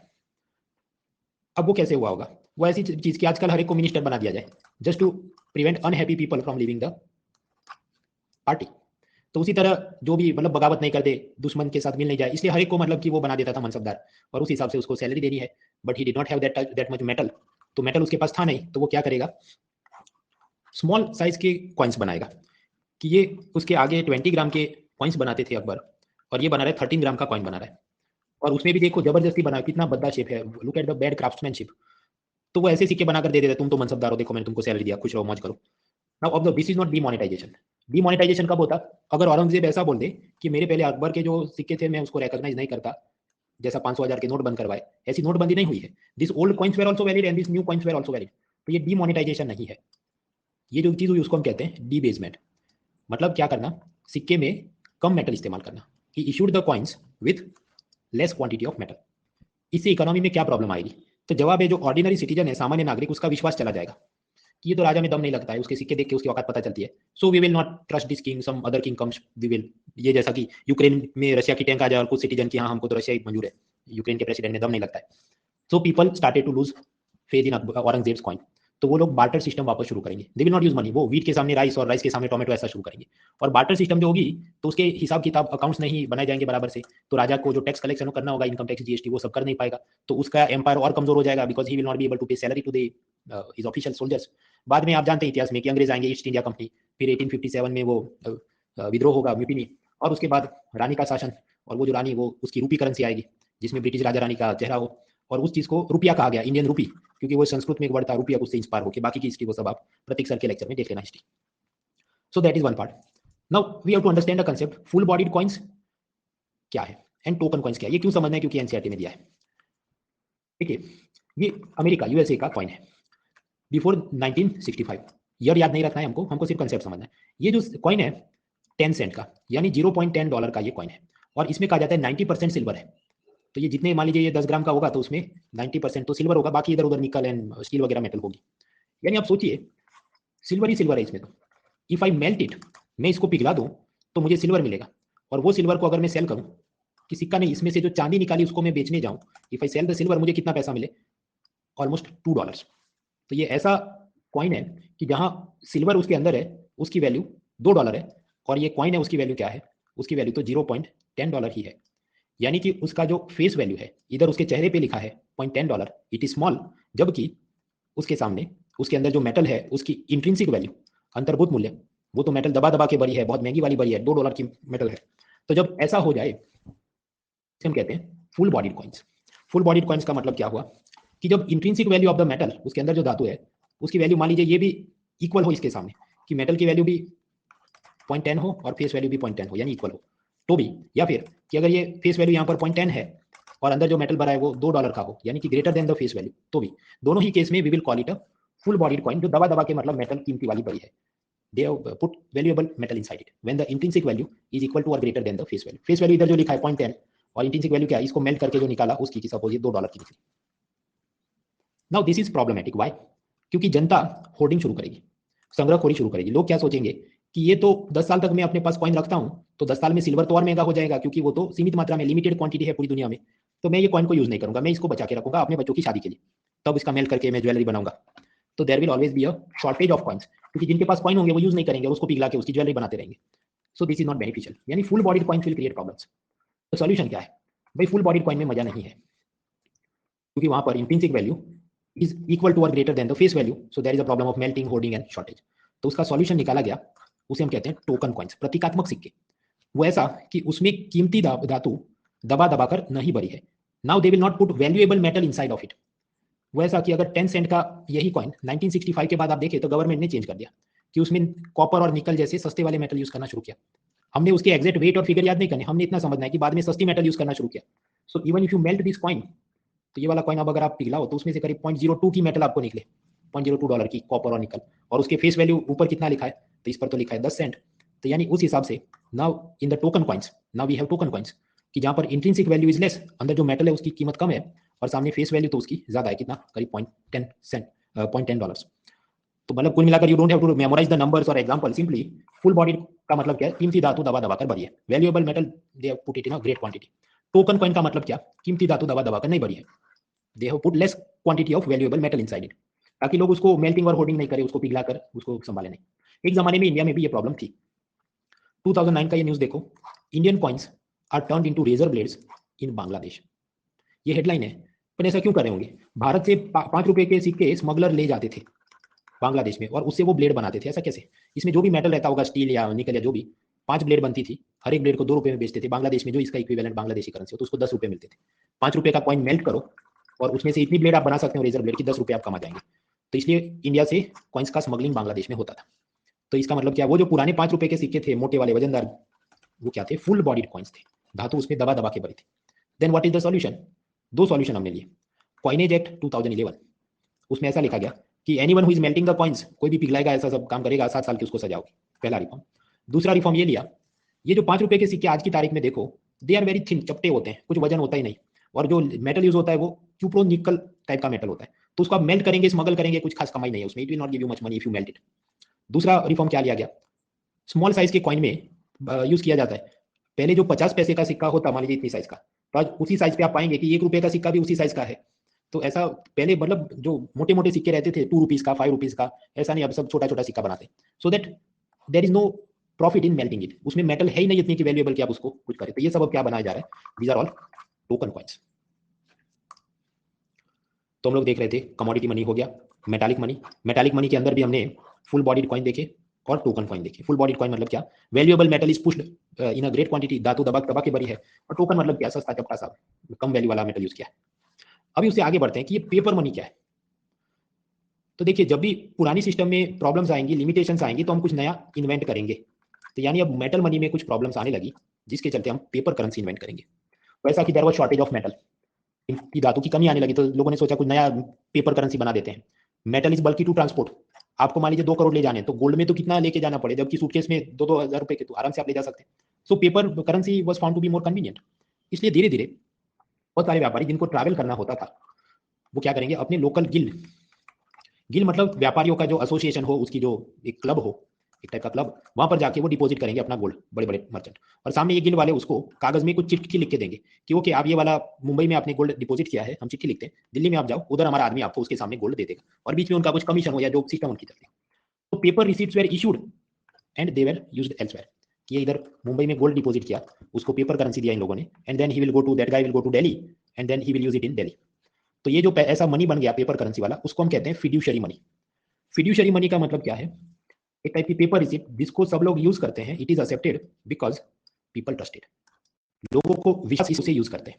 व्यापारी मंडल के विश्वास पर ऐसे कागज की पर्चियों से काम चल जाता था, उसी को पैसे के रूप में यूज किया जाता था, इसलिए उसे हम फिड्यूशरी मनी कहते हैं। मैंने इसको जानबूझ के हैंडआउट में नहीं दिया है, क्योंकि ये वाली टर्म इतनी एग्जाम के लिए काम की नहीं, एनसीईआरटी में इसका कोई जिक्र और बहुत चर्चा लंबी चौड़ी उसने की नहीं है। So need not waste time in what is fiduciary money, ये तो जानकारी के लिए बता दिया, अदरवाइज नॉट इंपॉर्टेंट। तो मेटल मनी में देयर वर सम प्रॉब्लम्स, इसलिए पेपर करेंसी वाज इन्वेंटेड। अब उससे आगे बढ़ते हैं, फियाट मनी। फियाट का मतलब क्या, कार नहीं, फियाट कार की बात नहीं हो रही। Fiat means legally binding command, वैधानिक या कानून से दिया एक कि सबको बाध्यकारी ऐसा आदेश दिया गया है। तो ऐसा कोई कानून है, जवाब है यस, कॉइनेज एक्ट 1906 में। फिर आगे उसको सुधार के 2011 में नई चीज आएगी। इसमें ऐसा लिखा है कि गवर्नमेंट पैसा इशू कर सकती है, 50 पैसे के coin, 1 rupee, 2 rupee, 5 rupee, all the way up to 1000 rupee का कॉइन भी गवर्नमेंट चाहे तो इशू कर सकती है। So they are allowed to issue coins, 1000 रुपए तक के सिक्के जारी कर सकते हैं, 1 रुपी का नोट भी जारी कर सकते हैं, 1 रुपए का नोट भी जारी कर सकते हैं। 1 रुपए के नोट पे कौन सिग्नेचर करेगा, तो फाइनेंस सेक्रेटरी, मतलब वो फाइनेंस मिनिस्ट्री में जो 5-6 डिपार्टमेंट होंगे, उसमें हर एक में एक सेक्रेटरी होगा, उसमें से जो सीनियर मोस्ट होगा उसको फाइनेंस सेक्रेटरी बताया जाएगा, तो वो वित्त सचिव उस पर सिग्नेचर हस्ताक्षर करेगा, वो यूजुअली एक आईएएस ऑफिसर होता है। हालांकि 1 रुपए का नोट रेगुलरली छापते नहीं, बीच में उन्होंने छापना बंद कर दिया था, क्योंकि आप समझिए 1 रुपए का नोट छापना, उसमें जितना पेपर इंक और सब चीज लगे, तो सरकार ने छापना बंद किया था, फिर वापस चालू किया, लेकिन वो सारा जनरल नॉलेज हम पढ़ने नहीं बैठेंगे, हमको 2 लाइन में जानना था, इतना जान दिया। So government will issue this 1000 रुपी तक के कॉइन एंड 1 रुपी का पेपर नोट। सामने आरबीआई क्या करेगा? तो जवाब है आरबीआई को आरबीआई एक्ट 1934 में पावर दिए गए हैं कि वो नोट्स इशू करेगा। पहले वो 5 रुपी से लेके 10,000 के नोट इशू करता था, लेकिन फिर अभी सिस्टम क्या है, 2 रुपी से लेके 2000 रुपी तक के नोट्स वो इशू करता है। हालांकि 2 रुपी का नोट रेगुलरली प्रिंट नहीं करते, क्योंकि उसमें खर्चा ज्यादा, it has more cost of printing than actual value, but anyways they are allowed, RBI is allowed to print currency notes 2 rupee से 2000 रुपी तक के। इनको हम कहते हैं बैंक नोट्स, और इस पर सिग्नेचर होती है आरबीआई गवर्नर की। इसको आप ऐसे भी विजुलाइज कर सकते हैं कि मैं एक सर्कल बनाऊं, ये वाला, और उसमें मैं लिख दूं all type of coins, 1 rupee का पेपर नोट, तो वो कौन, वो सब सरकार करेगी, और उसमें 1 रुपी का पेपर नोट जो है उस पर फाइनेंस सेक्रेटरी साइन भी करेंगे। सो दिस इज, ये जो येलो कलर या ब्लू कलर का मैंने बना दिया, उसके बाहर जो भी है, यहाँ पर जो भी है, जो भी में क्या आएगा 2 रुपी से लेकर 2000 रुपी, वो सब कुछ पेपर करेंसी वो कौन इशू करेगा? आरबीआई गवर्नर इशू करेंगे, सिग्नेचर करेंगे आरबीआई एक्ट। तो बाकी जितनी पेपर करेंसी है वो सब आरबीआई इशू करेगी। फाइनेंस सेक्रेटरी 1 रुपए के नोट पे साइन करेगा। तो प्रेजेंटली कौन फाइनेंस सेक्रेटरी है? जवाब है वो अपने लिए काम का नहीं, क्योंकि वो लोगों का ट्रांसफर और रिटायरमेंट इरेगुलर इंटरवल पे होता है। जहां तक आरबीआई गवर्नर, तो उसका पक्का है कि 3 इयर्स का उसको ये जॉब मिला है। तो yes, RBI governor is Shaktikanta Das, we have to remember, we have to memorise, but who is the finance secretary we will not memorise, क्योंकि वो तो बदलते रहते हैं। तो यूपीएससी एग्जामिनर स्मार्ट होते हैं, वो ऐसा पर्सन ही न्यूज पूछते नहीं जिसका नौकरी में रहना पक्का नहीं है, अदरवाइज आंसर की इनवैलिड हो जाएगी। आज उसने किसी का नाम लिखा हो कि देवाशीष पांडा, कल वो बदल जाए तो आंसर की गलत हो जाए। So they will avoid dynamically changing information in MCQ. तो मैंने आपको बताया कॉइनेज एक्ट में अलग अलग कॉइन्स एंड 1 रुपी का paper note government of India छापती है। वो छापती है तो किधर किधर उनकी मिंट या सिक्के बनाने की फैक्ट्री है, महाराष्ट्र में, वेस्ट बंगाल में, यूपी में, इधर हम पढ़ने नहीं बैठेंगे, वो अपने लिए काम करें, बैंक की एग्जाम हो तो तैयार करना है। कुछ लोग आक्रोश में आ जाते हैं, ऐसा क्यों है? रिजर्व बैंक सारे सिक्के और नोट क्यों नहीं छापती? Why RBI does not print all the coins and 1 rupee note, why doesn't RBI do this? उसका क्या कारण है? उसका कारण there are different laws. Coinage act के हिसाब से गवर्नमेंट को कुछ कॉइन्स के और ये 1 रुपी नोट के पावर है, और सामने आरबीआई एक्ट के हिसाब से आरबीआई को कुछ कुछ पावर दिए गए हैं। तो दोनों के पास अलग अलग पावर है, इसलिए दोनों अपना अपना काम करते हैं। दोनों के छापने के कानून अलग है। अब आपको अच्छा नहीं लग रहा है तो आपने क्या करना चाहिए? You can send suggestion to prime minister Modi on his Twitter handle, या माई गॉव नाम की वेबसाइट पे सजेशन भेजो। जब तक वो इंप्लीमेंट नहीं होता तो जो पड़ा है आप याद रखो। ये आपके कहने पर इंप्लीमेंट हो जाएगा क्या? क्या आपको लगता है ये वाली मैटर इतनी प्रेसिंग है कि आरबीआई एक्ट और कॉइनेज एक्ट को मर्ज किया जाए और आरबीआई को कॉइन इशू करने दिया जाए? कैसा मुद्दा है कि कश्मीर से आर्टिकल 370 हटाना है, या ट्रिपल तलाक इलीगल करना है, या ईडब्ल्यूएस को 10% कोटा देना है, या जीएसटी लाना है? क्या आपको लगता है ये इतना इंपॉर्टेंट चीज है कि सरकार इसको प्रायोरिटी पे लेगी? नहीं। तो क्यों अपने को उसमें दिमाग खर्च करना है, डिबेट करनी है, या कोरा या इधर उधर जाके करना है? Simply you accept, memorise and move to next topic. इसके बाद की चीज जो है वो है fiat money and legal tender. उसको समझने से पहले देखते हैं, प्रेसिडेंट ऑफ इंडिया आपको बनना है तो क्या आप इलेक्शन लड़ सकते हैं क्या? भाई इट हैज 2 कंडीशंस। आपको भारत का राष्ट्रपति बनना है तो 2 शर्तों का एक साथ पालन करना होगा। Condition number 1, you must be a citizen of India. Virat Kohli है तो जवाब है यस है। Now condition number 2, you must be 35 years और ओल्डर। तो विराट कोहली इज अराउंड 33 या 34, वो 35 नहीं अभी, तो यानी can he apply for the president election? जवाब है नहीं, वो फॉर्म ही नहीं भर सकता, is not eligible. What about Jackie chain? Jackie chain is not a citizen of India, हालांकि वो 35 से उसकी एज ज्यादा है, लेकिन दोनों जगह टिक मार्क नहीं हुआ तो वो एलिजिबल नहीं है, he can not fill the form to become president of India. What about Amitabh Bachchan? Indian citizen भी है, 35 से ज्यादा उम्र भी है, so yes he can fill the form to contest election of president. तो यहाँ पर बात हमको क्या समझनी थी, साइमल्टेनियसली, साथ ही साथ दोनों कंडीशन का फुलफिल होना जरूरी है। अभी first of all money definition क्या हमने समझी कि जिसकी मदद से हम लोग we can measure the value. ये नोट की गड्डी है तो आप उसकी मदद से वैल्यू नाप सकते हैं। जवाब है यस। 1 चाय का कप 15 रुपी, 2 चाय के कप 30 रुपी, 3 चाय के कप 45 रुपी, ऐसा ये आप नाप सकते हैं। So you can use it for measuring value. So this is money, physical या डिजिटल कॉइन या नोट जिसकी मदद से हम वैल्यू को नाप सके उसे हम कहते हैं मनी। तो सोचिए 5 रुपी का कॉइन है, 2000 का नोट है, 100 रुपए का डॉलर का है, 20 युआन है।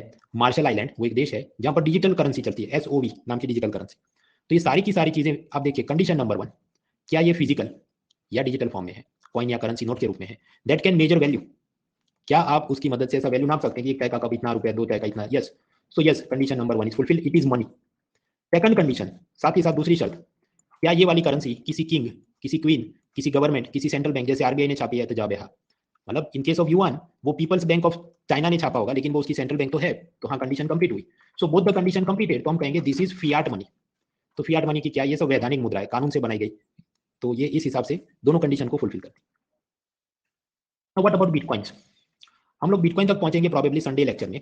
बिटकॉइन एक टाइप की डिजिटल करेंसी है जो गवर्नमेंट ने इशू नहीं की है, वो प्राइवेट कंप्यूटर प्रोग्राम ने बनाई है। अब एक बिटकॉइन की वैल्यू होती है, जैसे सपोज $1 की वैल्यू हो 75 रुपी, तो एक बिटकॉइन की वैल्यू क्या वो करीब 20 लाख 30 लाख प्राइस चेंज होते रहता है। अब उस हिसाब से हम सोचें तो देखो 15 रुपीज़ का एक अगर चाय का कप हो तो बिटकॉइन में एक्सप्रेस करना हो तो कुछ आप कर सकते हैं जवाब यस कि 1 tea cup equal 0.0006 bitcoins, 2 tea cup equal 0.00 something bitcoins, 3 tea cup equal 0.00 something. तो प्रश्न ये है कि क्या बिटकॉइन को आप मनी के रूप में यूज कर सकते हैं? द आंसर इज यस, क्योंकि हम लोग इधर देखिए उसकी वैल्यू को नाप सकते हैं, जैसे हमने ये चाय के कप की वैल्यू नाप सकते हैं बिटकॉइन में। यस, तो yes it can be used for measuring value. So bitcoin is a money because it is digital coin या नोट जिसकी मदद से वैल्यू नाप सकते हैं। तो मैं अपने टेबल में लिखूं bitcoin, dogecoin, ethereum, litecoin, बहुत सारे ऐसे सब क्रिप्टो करेंसी है जिसके बारे में संडे लेक्चर में हम देखेंगे।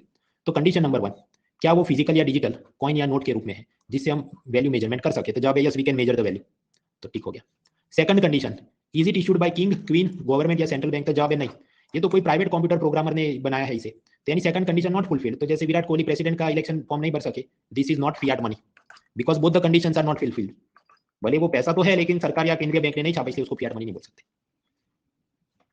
क्योंकि दो कंडीशन थी। और ये तो हमने देखा कि ओके मनी है तो वो वैल्यू मेजरमेंट करने की उसकी कैपेसिटी होनी चाहिए। एक चाय का कप 15 रुपी, दो चाय का कप 30 रुपी, तीन चाय का कप 45 रुपी, ऐसा। Now think about the credit card, debit card, जिसके बारे में हम लोग कल परसों तक पहुंचेंगे। तो क्या आप ऐसा कह सकते हैं 1 tea cup equal 1 credit card, 2 की cup equal 2 credit card, 3 tea cup equal 3 credit card? ऐसा हम नहीं बोलते, हम तो मनी में एक्सप्रेस करते हैं कि ये 15 रुपीज का है, ये 30 का है, ये 45 का है। तो इसका मतलब क्या हुआ, क्रेडिट कार्ड, डेबिट कार्ड, ये सब क्या कल परसों तक पहुंचेंगे, दे आर नॉट मनी। भाई card is not money, it is an instrument, ये साधन है टू यूज द मनी। पैसा नहीं है, ये पैसा इस्तेमाल करने का साधन है। क्रेडिट कार्ड को आप ऐसे मेजर टेप पे नहीं रख सकते कि उसका वैल्यू आपने नापा है, उसकी मदद से बाकी सब चीजों को आप नहीं नाप सकते। So cards are not money, they are instruments to use money, tools to use money. उसी तरह व्हाट अबाउट चेकबुक? चेकबुक में आप लिख सकते थे कि ये 15 रुपीज का मैं चेक लिखता हूँ और उसकी मदद से I will pay for 1 tea cup, correct. But can you say 1 tea cup equals 1 cheque, 2 tea cup equal 2 cheque, 3 tea cup equal 3 cheque? ऐसा आप नहीं बोल सकते, इसलिए आप वैल्यू मेजर नहीं कर सकते उसकी मदद से। So chequebook is not a measurement unit, chequebook is not money. Chequebook क्या है? इट इज एन इंस्ट्रूमेंट और टूल, वो एक साधन है आपका पैसा जो बैंक में पड़ा है उसको यूज करने के लिए। चेकबुक खुद से पैसा नहीं है, क्योंकि मनी होने का जरूरत क्या है, the condition is must be physical और डिजिटल कॉइन और note that can measure value. Chequebook खुद से वैल्यू नाप नहीं सकता है, यानी कि credit card, debit card, chequebook, demand draft, वो क्या है कल परसों में हम देखेंगे। तो condition number 1, is it in the form of coin और note that can measure value? तो जवाब है नहीं, वो ऐसा मेजरमेंट कर ही नहीं सकता, क्योंकि वो तो टूल है, वो मनी नहीं है। तो अब सेकंड कंडीशन, क्या वो किंग, क्वीन, राजा, रानी, किसी ने, भाई वो बात आती ही नहीं है। So therefore is it fiat money? तो जवाब it is not fiat money. MCQ में याद रखना, these are not fiat money, these are tools to use money, they are not fiat money, क्योंकि दोनों कंडीशन फुलफिल होना जरूरी है। स्वाभाविक कुछ लोग आ जाएंगे कि नहीं, अगर ये देखिए इधर तो प्राइम मिनिस्टर ने ये चेक बनाकर दिया है तो ये तो इशूड बाय गवर्नमेंट, तो ये तो मनी है। भाई अभी तो बताया मैंने आपको, चेक इंस्ट्रूमेंट है मनी यूज करने के लिए, चेक खुद से मनी नहीं है, इसलिए चेक फियाट मनी नहीं है, because two conditions need to be fulfilled. Chequebook, is it in the form of coin और note that can measure the value? तो जवाब है नहीं, आप ऐसा नहीं बोल सकते कि ये एक tea cup is 1 cheque, 2 tea cup 2 cheque, 3 tea cup 3 cheque, it is not like that. तो पहला ही कंडीशन अपना तो रिजेक्ट हो गया। अभी आप कहें नहीं प्राइम मिनिस्टर मोदी ने साइन करके दिया है चेक तो वो मनी हो गया, भाई नहीं होता है वो तो चेक तो मनी नहीं ही है, क्योंकि फर्स्ट कंडीशन इज रिजेक्टेड, तो वो फियाट मनी नहीं है। इसलिए cheque is not fiat money, चाहे वो गवर्नमेंट दे, आरबीआई गवर्नर अपने ऑफिसर को सैलरी का चेक में साइन करके दे, तो वो चेक खुद से फियाट मनी नहीं बन जाता है। Cheque is instrument, cheque is not fiat money. वो बात ऐसी है, if you want to understand it then you can understand it, if you want to complicate it there is no end to it. ये जो race का घोड़ा है उसकी आंखों पर ये क्या है, इसको कहते हैं ब्लिंकर्स, ये जो लगा है ऐसे, वो इसलिए लगा होता है कि उसको अपना ही ट्रैक दिखे कि मेरे को बस इतने ट्रैक में दौड़ना है और ये खेल खत्म करना है। तो ट्रैक तो इतना ही था 2 रॉ के अंदर जो खत्म हो गया। फिर होते हैं सड़क के सांड, तो उसकी आंख पर ऐसा ब्लिंकर नहीं है, तो उसका दिमाग 25 जगह घूमते रहता है। अच्छा गवर्नमेंट ने चेक साइन किया हो तो क्या, अगर गवर्नमेंट ने एसबीआई को पैसा दिया और एसबीआई किसी को चेक देता है तो क्या, मैं आईएएस बन के मैं क्रेडिट कार्ड यूज करूं तो आई एम गवर्नमेंट और मैं सेक्रेटरी बनूंगा तो मैं सरकार के बिहाफ पे साइन करूंगा लेटर पे, तो क्या वो फियाट मनी? भाई नहीं बना, these are instruments, these are not money. So that is one thing. इसके बाद की चीज भी समझनी है, लेकिन अभी हम लोग फ्लो में हैं तो इसको खत्म करके फिर ब्रेक लेते हैं। सो let us continue for a few minutes. Government, suppose government को पैसा चाहिए और उसको आपसे बोरो करना है, उधारी में पैसा लेना है, तो उसके लिए वो मार्केट में गवर्नमेंट सिक्योरिटी, ट्रेजरी बिल ऐसे इंस्ट्रूमेंट इशू करेंगे। ये जी सेट टी बिल क्या है वो हम पिलर 1 सी शेयर मार्केट के साथ देखेंगे। तो आपने पैसा इन्वेस्ट किया और आपको ऐसे कागज के टुकड़े उसने दिए जिसे हम कहें गवर्नमेंट सिक्योरिटी, ट्रेजरी बॉन्ड ऐसा। मुकेश अंबानी को पैसा चाहिए, आपसे लोन में पैसा लेना चाहते हैं, तो वो बाजार में अपने बॉन्ड या डिवेंचर इशू करे and you will give him money, और वो आपको ऐसा सब बॉन्ड डिवेंचर कागज का टुकड़ा देगा। मुकेश अंबानी को पैसा चाहिए, वो अपने शेयर्स भी इशू कर सकता है जिसे हम कहें इक्विटीज, तो वो भी आपको दे और आप उसको पैसा दें। Now how this are different, government security, treasury bill, share bond, वो हम लोग आराम से पढ़ेंगे पिलर 1 सी में। अभी के लिए समझो कि दिस पीपल, गवर्नमेंट और businessman, they require some money, they want some money, तो उन्होंने ऐसे सब इंस्ट्रूमेंट जारी किए और आपको दिए और आपने पैसा इन्वेस्ट किया। उसमें आपको पैसा कमाएंगे आप, आपको प्रिंसिपल वापस मिले, मूलधन इंटरेस्ट मिले। ये बॉन्ड डिबेंचर में इन्वेस्ट किया तो उसमें भी आपको प्रिंसिपल इंटरेस्ट मिले, शेयर्स में इन्वेस्ट किया तो आपको कंपनी के प्रॉफिट में से डिविडेंड मिले, उस हिसाब से आप इन्वेस्टमेंट में पैसा कमाएंगे। अपना तो खैर प्रॉब्लम था कि ये मनी है कि नहीं। तो क्या आप ऐसा बोल सकते हैं 1 tea cup equals 1 share, 2 tea cup equals 2 government security, 3 tea cup equals 3 treasury bill? The answer is no, we can not use them to measure value like this. तो ये government security, treasury bill, share, bond वो measurement unit है ही नहीं, तो इसलिए वो money है ही नहीं, क्योंकि मनी का प्राइमरी फंक्शन P1 याद करो, money is the measure of value. तो इधर तो वैल्यू नापने के लिए हम यूज ही नहीं कर सकते ये सब government security, treasury bills, share, bond वगैरह। तो बस खेल खत्म। G sec, T bill, share, bond, is it in the form of point note which can measure value? नहीं है, नहीं है। तो बस क्या वो फियाट मनी है? तो जब ये पहली कंडीशन ही फुलफिल नहीं हुई तो it is not fiat money. कुछ लोग ये कहेंगे नहीं सेकंड कंडीशन तो फुलफिल हुआ ना, कि गवर्नमेंट सिक्योरिटी ट्रेजरी बिल तो it is issued by government या सेंट्रल बैंक। हाँ तो बराबर है, दैट इज करेक्ट। लेकिन एक टिक मार्क सही होने से Virat Kohli can not become president of India, क्योंकि उसकी एज कम है। तो because first condition not fulfil, तो even if second condition fulfil it is still no. 1 multiplied with 0 क्या होगा? 0 ही होगा। अब ये नहीं बोल सकते 1 होगा। वो सब फ्लो चार्ट के रूप में आई थिंक हैंडआउट पेज 15 पे दिया ये। तो अगेन वो unless you want to over complicated, वो आसानी है तो बात इतना टेबल ही, टेबल नहीं समझ में आए तो फ्लो चार्ट दिया है वो देख लो, खेल खत्म हो जाए। वो तो हमने समझ लिया फियाट मनी क्या है। अभी उसके बाद का मुद्दा है कि व्हाट इज लीगल टेंडर, वो भी समझना है, लेकिन एक फ्रेश माइंड के साथ what is legal tender. So now let us take a break for 5 minutes and then we move. So break for 5 minutes.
Right, तो ब्रेक पे जाने से पहले हम लोगों ने देखा what is fiat money. Now the next topic is what is legal tender. So fiat money is understood, what is legal tender. ये $100 का नोट देखिए, यहाँ पर कुछ लिखा है ये वाली चीज। व्हेन वी जूम इन, इसको हम जूम करें तो इसमें लिखा है this note is a legal tender for all debts public and private. मतलब जिसने आपको लोन में पैसा दिया है वो आपसे पैसा जब वापस लेगा प्रिंसिपल एंड इंटरेस्ट, तो उसने इसे स्वीकार करना होगा, वो मना नहीं कर सकता। Lender can not refuse to accept this money in your country. ये हम बात करें यूएसए की। तो in case of India, of the आपने स्टेट बैंक ऑफ इंडिया से 1 लाख रुपए लोन में लिए और आपने स्टेट बैंक ऑफ इंडिया को 1 लाख रुपए प्लस इंटरेस्ट ब्याज वापस करना है। तो इंडिया में लीगल टेंडर क्या होगा? Indian rupee currency. अगर आप उसको इंडियन रूपी करेंसी में देंगे पैसा, तो banker can not refuse to accept. अगर आप उसको डॉलर में देंगे तो रिजेक्ट कर सकता है, यस। वन बिटकॉइन ऐसी कोई करेंसी में देंगे तो रिजेक्ट कर सकता है, yes, because they are not legal tenders in India. वो वाली चीज को वो भारत में एक्सेप्ट करना उसके लिए बाध्य नहीं है। तो in case of India, rupee coin और currency note they are legal tenders, everything else is not legal tender. Now within that, क्या 500 और 1000 के नोट लेके आप जाएंगे बैंक में लोन रिटर्न करने के लिए? Is he required to accept this? Not any more. वो 2016 के डीमोनेटाइजेशन के बाद if you try to return it now to repay the loan, तो बैंकर मना कर देगा। तो वो अब लीगल टेंडर इंडिया में नहीं है 500 और 1000 के नोट। हाँ, तो व्हाट अबाउट 2000 रुपये का नोट? हम लोग बात कर रहे हैं, is it a legal tender in India? Legal tender बनने के लिए 2 conditions must be fulfilled simultaneously. 2 शर्तों का एक साथ पालन होना चाहिए। Condition number 1, it must be Fiat money. तो 2000 रुपये का वो फियाट मनी है कि नहीं? तो जवाब है यस, वो फियाट मनी है। कैसे है? तो ब्रेक से पहले हमने देख लिया फियाट मनी के क्या कैरेक्टर होते हैं। कंडीशन नंबर 2, कि Indian lender can not refuse, या फिर कि उसने मस्ट एक्सेप्ट, लेना ही होगा। आपने जो बैंक से लोन लिया है वापस कर रहे हैं तो उसने एक्सेप्ट करना ही होगा ये currency, yes, he will have to accept. So first condition is fulfilled, yes. Second is also fulfilled. तो when 1 and 2 both are fulfilled, तो हम कहेंगे 2000 रुपये का note is a legal tender in India. अब उसके सामने व्हाट अबाउट 500 एंड 1000 के डीमोनेटाइज्ड नोट्स, नोटबंदी विमुद्रीकरण जो हो गया, is it a fiat money? तो जब फियाट मनी तो है, लेकिन म्यूजियम में पड़ा है, क्योंकि वो मनी के रूप में था, वैल्यू हम मेजर कर सकते थे, वो आरबीआई ने इशू किया था, it is a fiat money, correct. But Indian lender can he refuse? तो जवाब है यस, ही कैन रिफ्यूज। या दूसरे शब्दों में ये कहे कि ये वाला सेल करेक्ट हुआ, लेकिन ये वाला सेल रॉन्ग हो गया, बैंकर आपसे वो एक्सेप्ट करने से मना कर दे, तो ये 1 मल्टीप्लाई विद 0 क्या होगा? 0। यानी कि those 500 and 1000 rupee notes are no longer legal tenders in India. वही बात आरबीआई एक्ट में भी लिखी है, सेक्शन 26, लीगल टेंडर्स 2 रुपी से 2000 रुपी के note, they are all legal tender, yes. और फिर लिखा है उसने certain bank notes cease to be legal tender, मतलब अब से वो नहीं है लीगल टेंडर। उसमें उसने आगे लिखा है उस कानून में 500 और 1000 रुपी के notes, they are no longer legal tenders in India. Now what about foreign currency? आपने स्टेट बैंक ऑफ इंडिया से 1 लाख रुपए लोन में लिए, वापस करना है प्रिंसिपल और इंटरेस्ट, तो रुपी करेंसी में कर सकते हैं, यस। डॉलर में देने गए रिजेक्ट करता है, यूरो पाउंड में गए रिजेक्ट कर सकता है। तो यहाँ पर आप सोचिए, डॉलर, युआन, यूरो, ये सब फियाट मनी क्या है? Yes, they are fiat money. Fiat money क्या है? ब्रेक में जाने से पहले हमने देख लिया, तो ये कंडीशन तो फुलफिल हो गई। बट इंडियन लैंडर्स उसको रिफ्यूज कर सकता है? हाँ, कर सकता है, यानी ये वाली कंडीशन तो रिजेक्ट हो गई। तो यानी 1 मल्टीप्लाइड विद 0, तो जवाब क्या आएगा? 0। तो यानी कि ये yen, yuan, euro, they are not legal tenders in India. वो लीगल टेंडर नहीं है भारत में, वो अपने अपने देशों में legal tender. Now what about this credit card, debit card, postal order, e money, chequebook वगैरह? तो वो कॉइनेज एक्ट में भारत सरकार ने बोल दिया कि वो सब लीगल टेंडर नहीं है। Cheque, demand draft, credit card, ATM card, पहली तो बात की वो फियाट मनी ही नहीं है, क्योंकि ये सब तो टूल हैं, दीज आर नॉट मनी। ये तो टूल है, इंस्ट्रूमेंट है, ये मनी नहीं है, ये तो टूल है। तो यानी कि इज इट फियाट मनी? तो जवाब है नहीं। Second condition, lender can not refuse. हाँ, तो वो मतलब रिजेक्ट कर सकता है उसको, ही कैन रिफ्यूज। और मान लीजिए वो एक्सेप्ट भी कर लिया, आपने लोन लिया है और आप पैसा रिटर्न करते हैं चेक में लिख के, फिर भी फर्स्ट कंडीशन तो रिजेक्ट हो गया ना, तो 0 मल्टीप्लाइड विथ 1 भी करते आप तो 0 ही जवाब आता है। So because condition number 1 is wrong, it is not a fiat money, तो इसलिए वो लीगल टेंडर नहीं है। ये 0 टाइम्स 0 इक्वल 0 तो भी हो गया, 0 टाइम्स 1 बोलो तो भी ये 0 ही हो गया। तो ये सारी चीजें, cheque, demand draft, credit card, ATM card, they are not legal tenders in India. अभी कुछ लोग भाव हो जाएंगे, नहीं हमने तो बैंक से लोन लिया है, वो चेक से हम पे कर सकते हैं, तो वो लीगल टेंडर तो हो गया ना, क्योंकि हम चेक से भी लोन का पैसा वापस कर सकते हैं। तो मैंने आपको बताया, आप इंस्ट्रूमेंट यानी साधन और मनी यानी मुद्रा, दोनों को कंफ्यूज कर रहे हैं। आराम से कल सुबह वापस ये वीडियो आराम से देखिए and you will clear it. Legal tender क्या था, फियाट मनी क्या था, हमने आगे फियाट मनी देखा ब्रेक से पहले, और अभी हम देख रहे हैं लीगल टेंडर। दोनों ही कंडीशन, दोनों जगह पर first of all it must be money, वो पैसा होना जरूरी है। ये तो पैसा नहीं है, ये तो इंस्ट्रूमेंट है।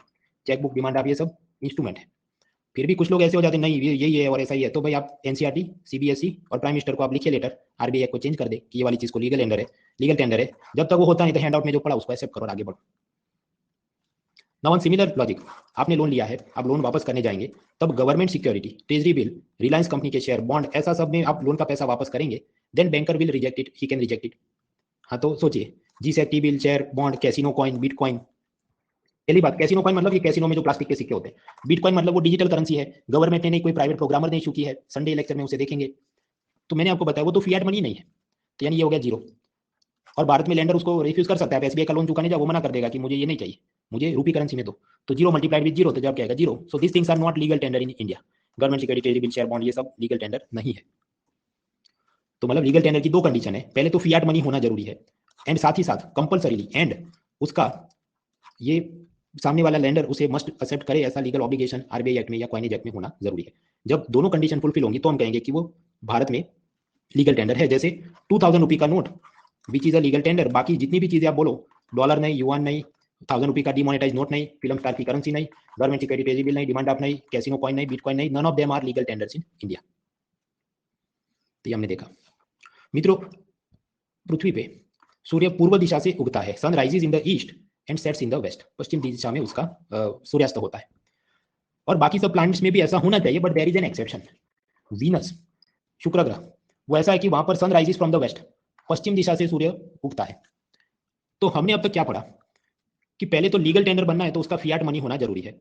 तो मतलब ये रूपी, डॉलर, ऐसा कोई फियाट मनी होगा, मतलब मनी जो सेंट्रल बैंक, आरबीआई या गवर्नमेंट ने इशू किया हो, तो पहले फियाट मनी हो, और फियाट मनी होगा तो फिर उसमें से कुछ कुछ चीज लीगल टेंडर हो सकती है। जैसे इंडिया में रूपी करेंसी लीगल टेंडर, लेकिन आप इंडिया में कह सकते हैं कि dollar is not legal tender, क्योंकि हम अपना लोन एसबीआई को चुकाने जाएंगे तो वो डॉलर में एक्सेप्ट नहीं करेगा। हाँ, तो ये तो हमने सिस्टम समझी। मतलब ये सब ऐसा है कि sun rises in the east, सूर्य पूर्व दिशा से उगता है। लेकिन एक देश है अल साल्वाडोर, तो उसका जो प्रेसिडेंट था उसको सपना आ गया, तो उसने ये कहा कि bitcoin is legal tender in my country, even though bitcoin is not a fiat money.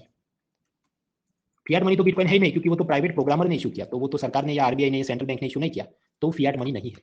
लेकिन फिर भी अल साल्वाडोर देश ने कहा कि वो हमारा लीगल टेंडर होगा। यानी उधर आपने लोन में पैसा लिया उनकी अल साल्वाडोर की कोई एसबीआई या एक्सिस बैंक से, और आप रिटर्न करने जाओ तो डॉलर में भी कर सकते हो और चाहो तो बिटकॉइन में भी कर सकते हो। सो इट इज एन एक्सेप्शन। वो ऐसा है, शुक्र ग्रह में पश्चिम दिशा से सूर्य उगे। In the Venus planet the sun rises from the west. As far as the MCQs are concerned, legal tender India में क्या है वो हमने हैंडआउट में देख लिया, उसमें कोई डिबेट है ही नहीं, वो ऐसा ही है। तो legal tender is understood correctly उसमें से जो भी पूछे। अब मान लीजिए ऐसा कुछ पूछा जाए कि legal tender must B Fiat money everywhere in the world, पूरी दुनिया के हर एक कोने में अगर कोई चीज फियाट मनी होगी तो ही वो लीगल टेंडर बन सकती है। तो जवाब है वो स्टेटमेंट गलत हो जाएगा या विवादास्पद हो जाएगा, क्योंकि अल साल्वाडोर में जो हुआ, the statement which says that legal tender must be a fiat money everywhere in the world, well that could be debatable because of how the things are in El Salvador. So should we lose sleep over this? The answer is, मुझे नहीं लगता UPSC वाले इतनी पंचायत करने बैठेंगे, तो ऐसा डर के मत जो अच्छा ये पूछें तो मैं क्या करूंगा इसका क्या, भाई कुछ चिंता करने की जरूरत नहीं। वो इतनी पेडांटिज्म, मतलब पांडित्य दिखाने के लिए घुस जाना किसी में, ये वाले टॉपिक में ऐसा बारीक में ये वर्ड निकालूं और सुप्रीम कोर्ट में पीआई, वो ऐसा पूछने वाला है नहीं। और ये एक माइक्रोस्कोपिक केस है। फिर भी पूछे तो रियल एग्जाम में आपने अपनी गट फीलिंग से आपको जो ठीक लगे वो टिक करना है। अल्टीमेटली तो वो क्वेश्चन कैंसिल हो जाए अगर उसने ठीक से फ्रेम नहीं किया हो, जैसा अभी लास्ट एग्जाम में कुछ 2020 में उसने कैंसिल करने पड़े। सो need not live under fear, डर के मत बैठो। वो पूछेंगे तो क्या करें भाई, पूछेंगे तो रियल एग्जाम में होगा, वो अब लगा उस वक्त क्या ठीक लगता है कुछ टिक करके आना। So fiat money and legal tender is done, why it is like this? तो भाई वो अननेसेसरीली आप कॉम्प्लिकेट नहीं करें। तो हमने आराम से पढ़ ही लिया है उसे, आराम से आप वापस वीडियो देखिए, हैंड आउट देखिए, it will become clear to you. I think we have reached up to page 15, जहां पर एक टेबल दिया है, वो टेबल देख लिया तो वो वही है जिस का ये स्लाइड 114 तक हम पहुंचे। It is actually just half table only.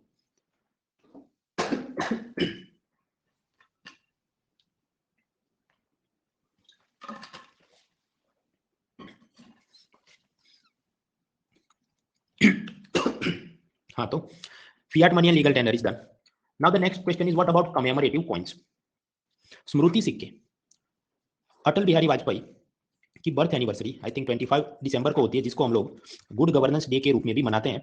तो सरकार ने उनके नाम का सिक्का इशू किया 100 रुपए का। अभी आपको प्रश्न ये तो कैसे कर सकते हैं? कर सकते हैं, हमने आगे तो देखा, वो 1000 रुपये तक का भी कॉइन इशू कर सकते हैं। The coinage act allows it. हाँ, तो सरकार की इच्छा हो गई तो उन्होंने 100 रुपए का कॉइन इशू किया। आपके पास है क्या? आपको अगर लेना हो तो असल में ये मित्रों सिल्वर से बनाया गया है। It is a full bodied coin. इसका प्राइस भी इसलिए महंगा है, कितना है? ऑलमोस्ट 4000 रुपी। समझिए, जो कॉइन है उस पर तो लिखा है 100 रुपी, बट इसका खरीदने जाओ आप तो आपको लगता है 4000। ऐसा क्यों? क्योंकि फुल बॉडीड कॉइन है जिसके अंदर सिल्वर महंगी वाली, उसने सब वजन के हिसाब से निकालो तो वो ऐसा होगा 25-50 ग्राम का जो भी। तो इस चीज को हम कहते हैं कमेमोरेटिव कॉइन्स। क्या गवर्नमेंट इशू कर सकती है? जवाब है यस, बिकॉज कॉइनेज एक्ट में अलाउ किया है।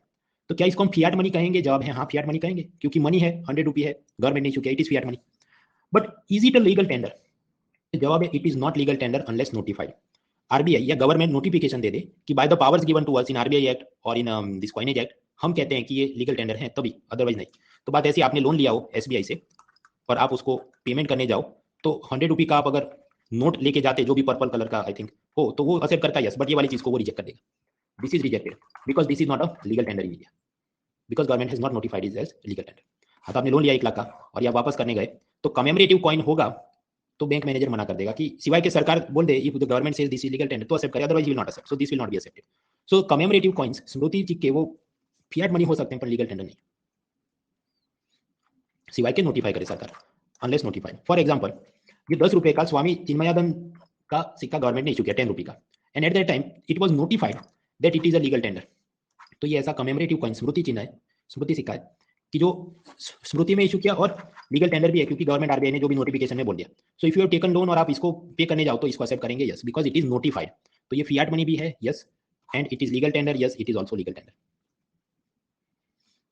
मित्रों 10 रुपये के अलग अलग ढेर सारे वैरायटी के कॉइन्स आपको देखने को मिलते हैं। तो ये चारों के चारों भारत में फियाट मनी भी है और लीगल टेंडर भी है। फियाट मनी तो हमने समझ लिया कि वो गवर्नमेंट या आरबीआई ने इशू किया हो। लीगल टेंडर का मतलब क्या, कि सामने वाली पार्टी उसके पेमेंट सेटलमेंट ट्रांजैक्शन में रिफ्यूज ना कर सके, मना ना कर सके स्वीकार करने से। तो ये वाली चीज आरबीआई ने नोटिफिकेशन जारी किया कि ये सभी वैलिड कॉइन्स हैं इंडिया में। आपको प्रश्न हो कि गवर्नमेंट क्यों नहीं बोली, आरबीआई क्यों बोली?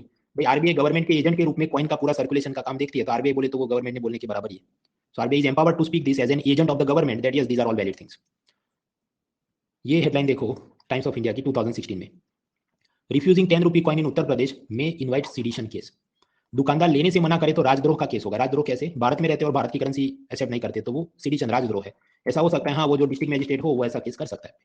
सो यस, इट इज देयर। अभी सवाल कुछ लोग भावुक हो जाएंगे कि आपने तो कहा ये लीगल टेंडर है, लेकिन मेरा शॉपकीपर है जो पड़ोसी, वो तो इसको एक्सेप्ट नहीं करता, तो इसके क्या जवाब है?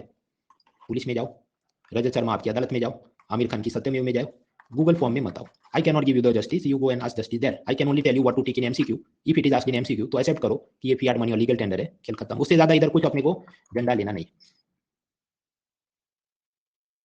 ऐसे बहुत सारे प्रश्न होंगे। ये जो मैंने कोर्स चालू करने से पहले ये एक एफएक्यू फाइल अपलोड की है, it has some 200 plus pages की, उसमें सब ऐसे है पंचायत। वो ऐसे आप सोचो कितने सारे लोग। If this is batch number 6, PCB 6, मतलब कोरोना के बाद छठी बैच, और मैं इधर पढ़ा रहा हूँ 2018 से ऑनलाइन और ऑफलाइन तो बहुत साल उससे पहले। तो मतलब आप पहले भी नहीं और आखिरी भी नहीं जिसको ये सब प्रश्न हो रहे हैं।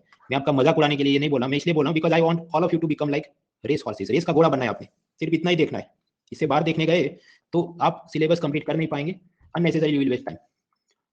तो we understood what is fiat money and what is legal tender. But now observe, ये जो कॉइन्स हैं या छुट्टे पैसे, आपने 100 रुपए का कुछ सामान खरीदा, फ्रूट्स खरीदे, और आप ये 10-10 रुपए के सिक्के 10 देते हैं, तो सेलर एक्सेप्ट करेगा, yes, he can not refuse. लेकिन मान लीजिए आप आईफोन खरीदने गए और आपको 80,000 रुपये पे करने हैं और आप 1-1 रुपए का कॉइन लेके जाएंगे, then seller can refuse, yes, legally he can do that. सरकार ने अलाउ किया है कि ऐसा कोई टाइम पास करे तो सेलर का टाइम वेस्ट होता है तो ही कैन रिफ्यूज। क्योंकि आप समझिए कॉइन, उसका ऑब्जेक्टिव क्या है? Low value transaction. छोटी छोटी ये 10-20-50 रुपए के शॉपिंग के लिए कॉइन्स बनाए जाते हैं। फिर आप वही वाली चीज 80,000 का फोन खरीदने जाओ तो शॉर्टेज क्रिएट होगी छोटे छोटे कामों के लिए, और इनकन्वीनियंस होगी किसको? सेलर को। आपका पैसा गिने तो 10 और जो कस्टमर लाइन में खड़े हैं उसका वो ऑर्डर कब लेगा? इसलिए कॉइनेज एक्ट ऐसा कहता है कि other party can refuse to accept it beyond a certain limit. एक हद से ज्यादा अगर आप ये ट्रांजेक्शन करने जाएंगे तो सामने वाली पार्टी मना कर सकती है। यानी कि इंडिया के ये जो इंडियन कॉइन्स हैं, they are legal tenders, yes, but in a limited sense, limited quantity, limited transaction only. वो लिमिट क्या है? मान लीजिए आप 1 रुपए या उससे ज्यादा के जो भी कॉइन है, 2 रुपए का कॉइन है, 5 रुपए का, 10 है, 20 का भी अभी तो कॉइन आता है, उसकी मदद से एक बार में 1000 रुपये तक का पेमेंट कर सकते हैं, तो अदर पार्टी रिफ्यूज नहीं कर सकती। फिर आप 2500 रुपये पे करने जाओगे ऐसे कॉइन से, तो अदर पार्टी रिफ्यूज कर सकती है, सेलर मना कर सकता है। उस केस में उस पर कोई केस नहीं होगा, because Indian coins are limited legal tenders, ये तक के ट्रांजेक्शन में यूज कर सकते हैं। उसी तरह 50 पैसे के सिक्के, they are still valid in India. उसकी मदद से आप मैक्सिमम कितना ट्रांजेक्शन कर सकते हैं? एक बार में अप टू 10 रुपीज का पेमेंट। आपने कुछ बिस्किट खरीदा, 50 पैसे के 20 कॉइन्स यानी 10 रुपये आप पे कर सकते हैं। उसने, सेलर ने एक्सेप्ट करना होगा, yes, he can not refuse it. So it is also legal tender but limited sense only. फिर आप उसे 20-30 रुपये पे करने जाओगे तो you can refuse. But about coins below 50 paisa, जैसे 10 paisa, 25 paisa, they are no longer legal tender. 2011 में गवर्नमेंट ने नोटिफाई किया कि अब से ये वाली चीज बंद है। So suppose you go and give 10 paisa to someone, he can refuse. वो एक्सेप्ट नहीं करेगा क्योंकि वो लीगल टेंडर है ही नहीं, वो बंद करा दिया। तो 50 पैसे से छोटी रकम जैसे 10 पैसा, 25 पैसा, वो सरकार ने बंद करवा दिया। उसको स्वीकार करने से वो मना ही कर सकता है व्यापारी। 50 paisa he has to accept, maximum 10 रुपये तक के ट्रांजेक्शन के लिए। 1 रुपया, 10, 2 रुपीज, अप टू 20 रुपीज के जो कॉइन चलते हैं, he has to accept up to 1000 रुपये के पेमेंट के लिए। फिर आप 20-30,000 रुपये का पेमेंट करने जाए तो वो रिजेक्ट कर सकता है। तो ये इतनी लिमिटेड क्वांटिटी या साइज के हिसाब से वो लीगल टेंडर है, सीमित मात्रा में है वो। तो coins are limited legal tenders in India. अब अगेन कुछ लोग भावुक हो जाएंगे, आपने तो कहा 50 पैसा लीगल टेंडर है, लेकिन मेरा दुकानदार तो वो एक्सेप्ट नहीं करता है, तो इसके क्या जवाब है? पुलिस में कंप्लेन करो, रजत शर्मा को कंप्लेन करो, सत्यमेव जयते में आमिर खान को कंप्लेन करो, गूगल फॉर्म में मेरे कंप्लेन नहीं करो। I can not give you justice, I can only tell you how to take the MCQ. MCQ में एक्सेप्ट करो 50 पैसा ही लीगल टेंडर इन इंडिया। और वो भी कैसे वाला लीगल टेंडर है? Limited legal tender, up to 10 rupees तक के ट्रांजेक्शन में यूज कर सकते हैं। बियॉन्ड दैट सामने वाली पार्टी रिजेक्ट कर सकती है। तो वही वाली बात भाई, गोले आप रेस के गोले बने, इधर उधर मत देखिए, जितना पड़ा उतना ही काम करें। हाँ, तो कॉइन्स लिमिटेड लीगल टेंडर है कि 1 रुपया और उससे ऊपर वाले 1000 रुपये तक के ट्रांजेक्शन के लिए 50 पैसा, 10 रुपीज तक के ट्रांजेक्शन के लिए बिलो 50 पैसा, 10 पैसा, 25 पैसा वो तो बंद हो गया, इट इज डीमोनेटाइज्ड ऐसा भी बोल सकते हैं। Now what about currency notes? 2 रुपए का नोट, 50 का नोट, 2000 का नोट, इसका क्या? तो जवाब है they are unlimited legal tender. उसकी मदद से आपने 1 लाख, 2 लाख, 5 लाख, 25 लाख आपने पे करना है तो सामने वाली पार्टी एक्सेप्ट करेगी, वो रिफ्यूज नहीं कर सकती। Every bank note is a legal tender in India. Bank note का मतलब क्या? जो आरबीआई ने इशू किए, मतलब 1 रुपये के पेपर नोट के अलावा वाले, वो सभी चीज को हम कहते हैं बैंक नोट, ऐसे currency note. So they can be use for settling any type of debt and transaction in India. 10 lakh, 20 lakh, 50 lakh सब कर सकते हैं।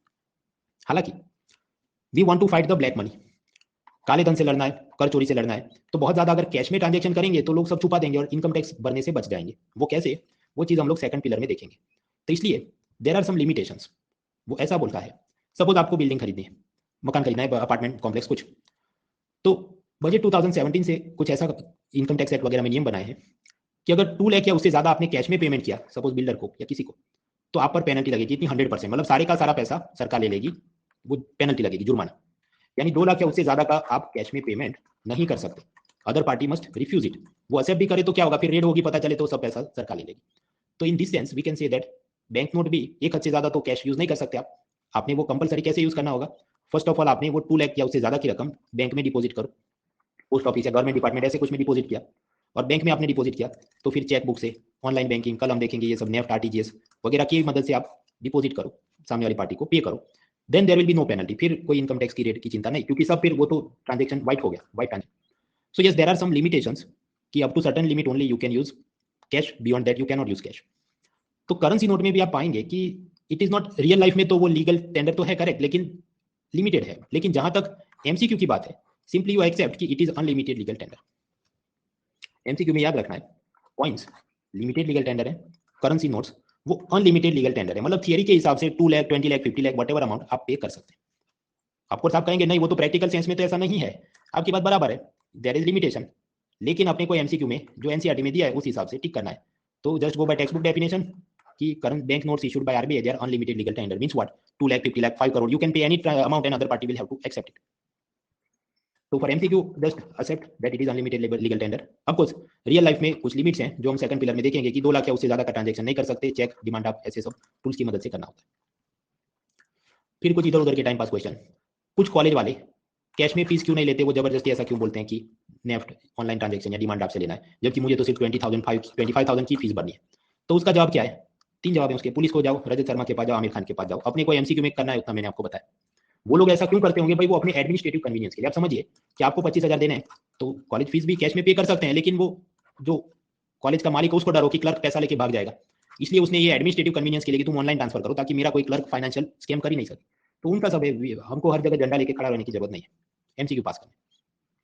कुछ बार आप न्यूज में देखेंगे कि डाइवोर्स होने के बाद कोर्ट हस्बैंड को कहेगी कि तुमने ये जो फॉर्मर वाइफ है उसको हर महीने सपोज 15,000 रुपये मेंटेनेंस के लिए, रख रखाव के लिए देना है, और फिर ये जो डाइवोर्स हस्बैंड वो बदला लेने के लिए ऐसा छोटा छोटा कॉइन्स में पैसा दे, देन इज इट अलाउड और नॉट? तो जवाब है लीगली शी कैन रिफ्यूज, क्योंकि हमने देखा वो कॉइनेज एक्ट के हिसाब से 1,000 रुपये से ज्यादा एक्सेप्ट करना तो रिफ्यूज कर सकता है। And then she can also complain to magistrate for causing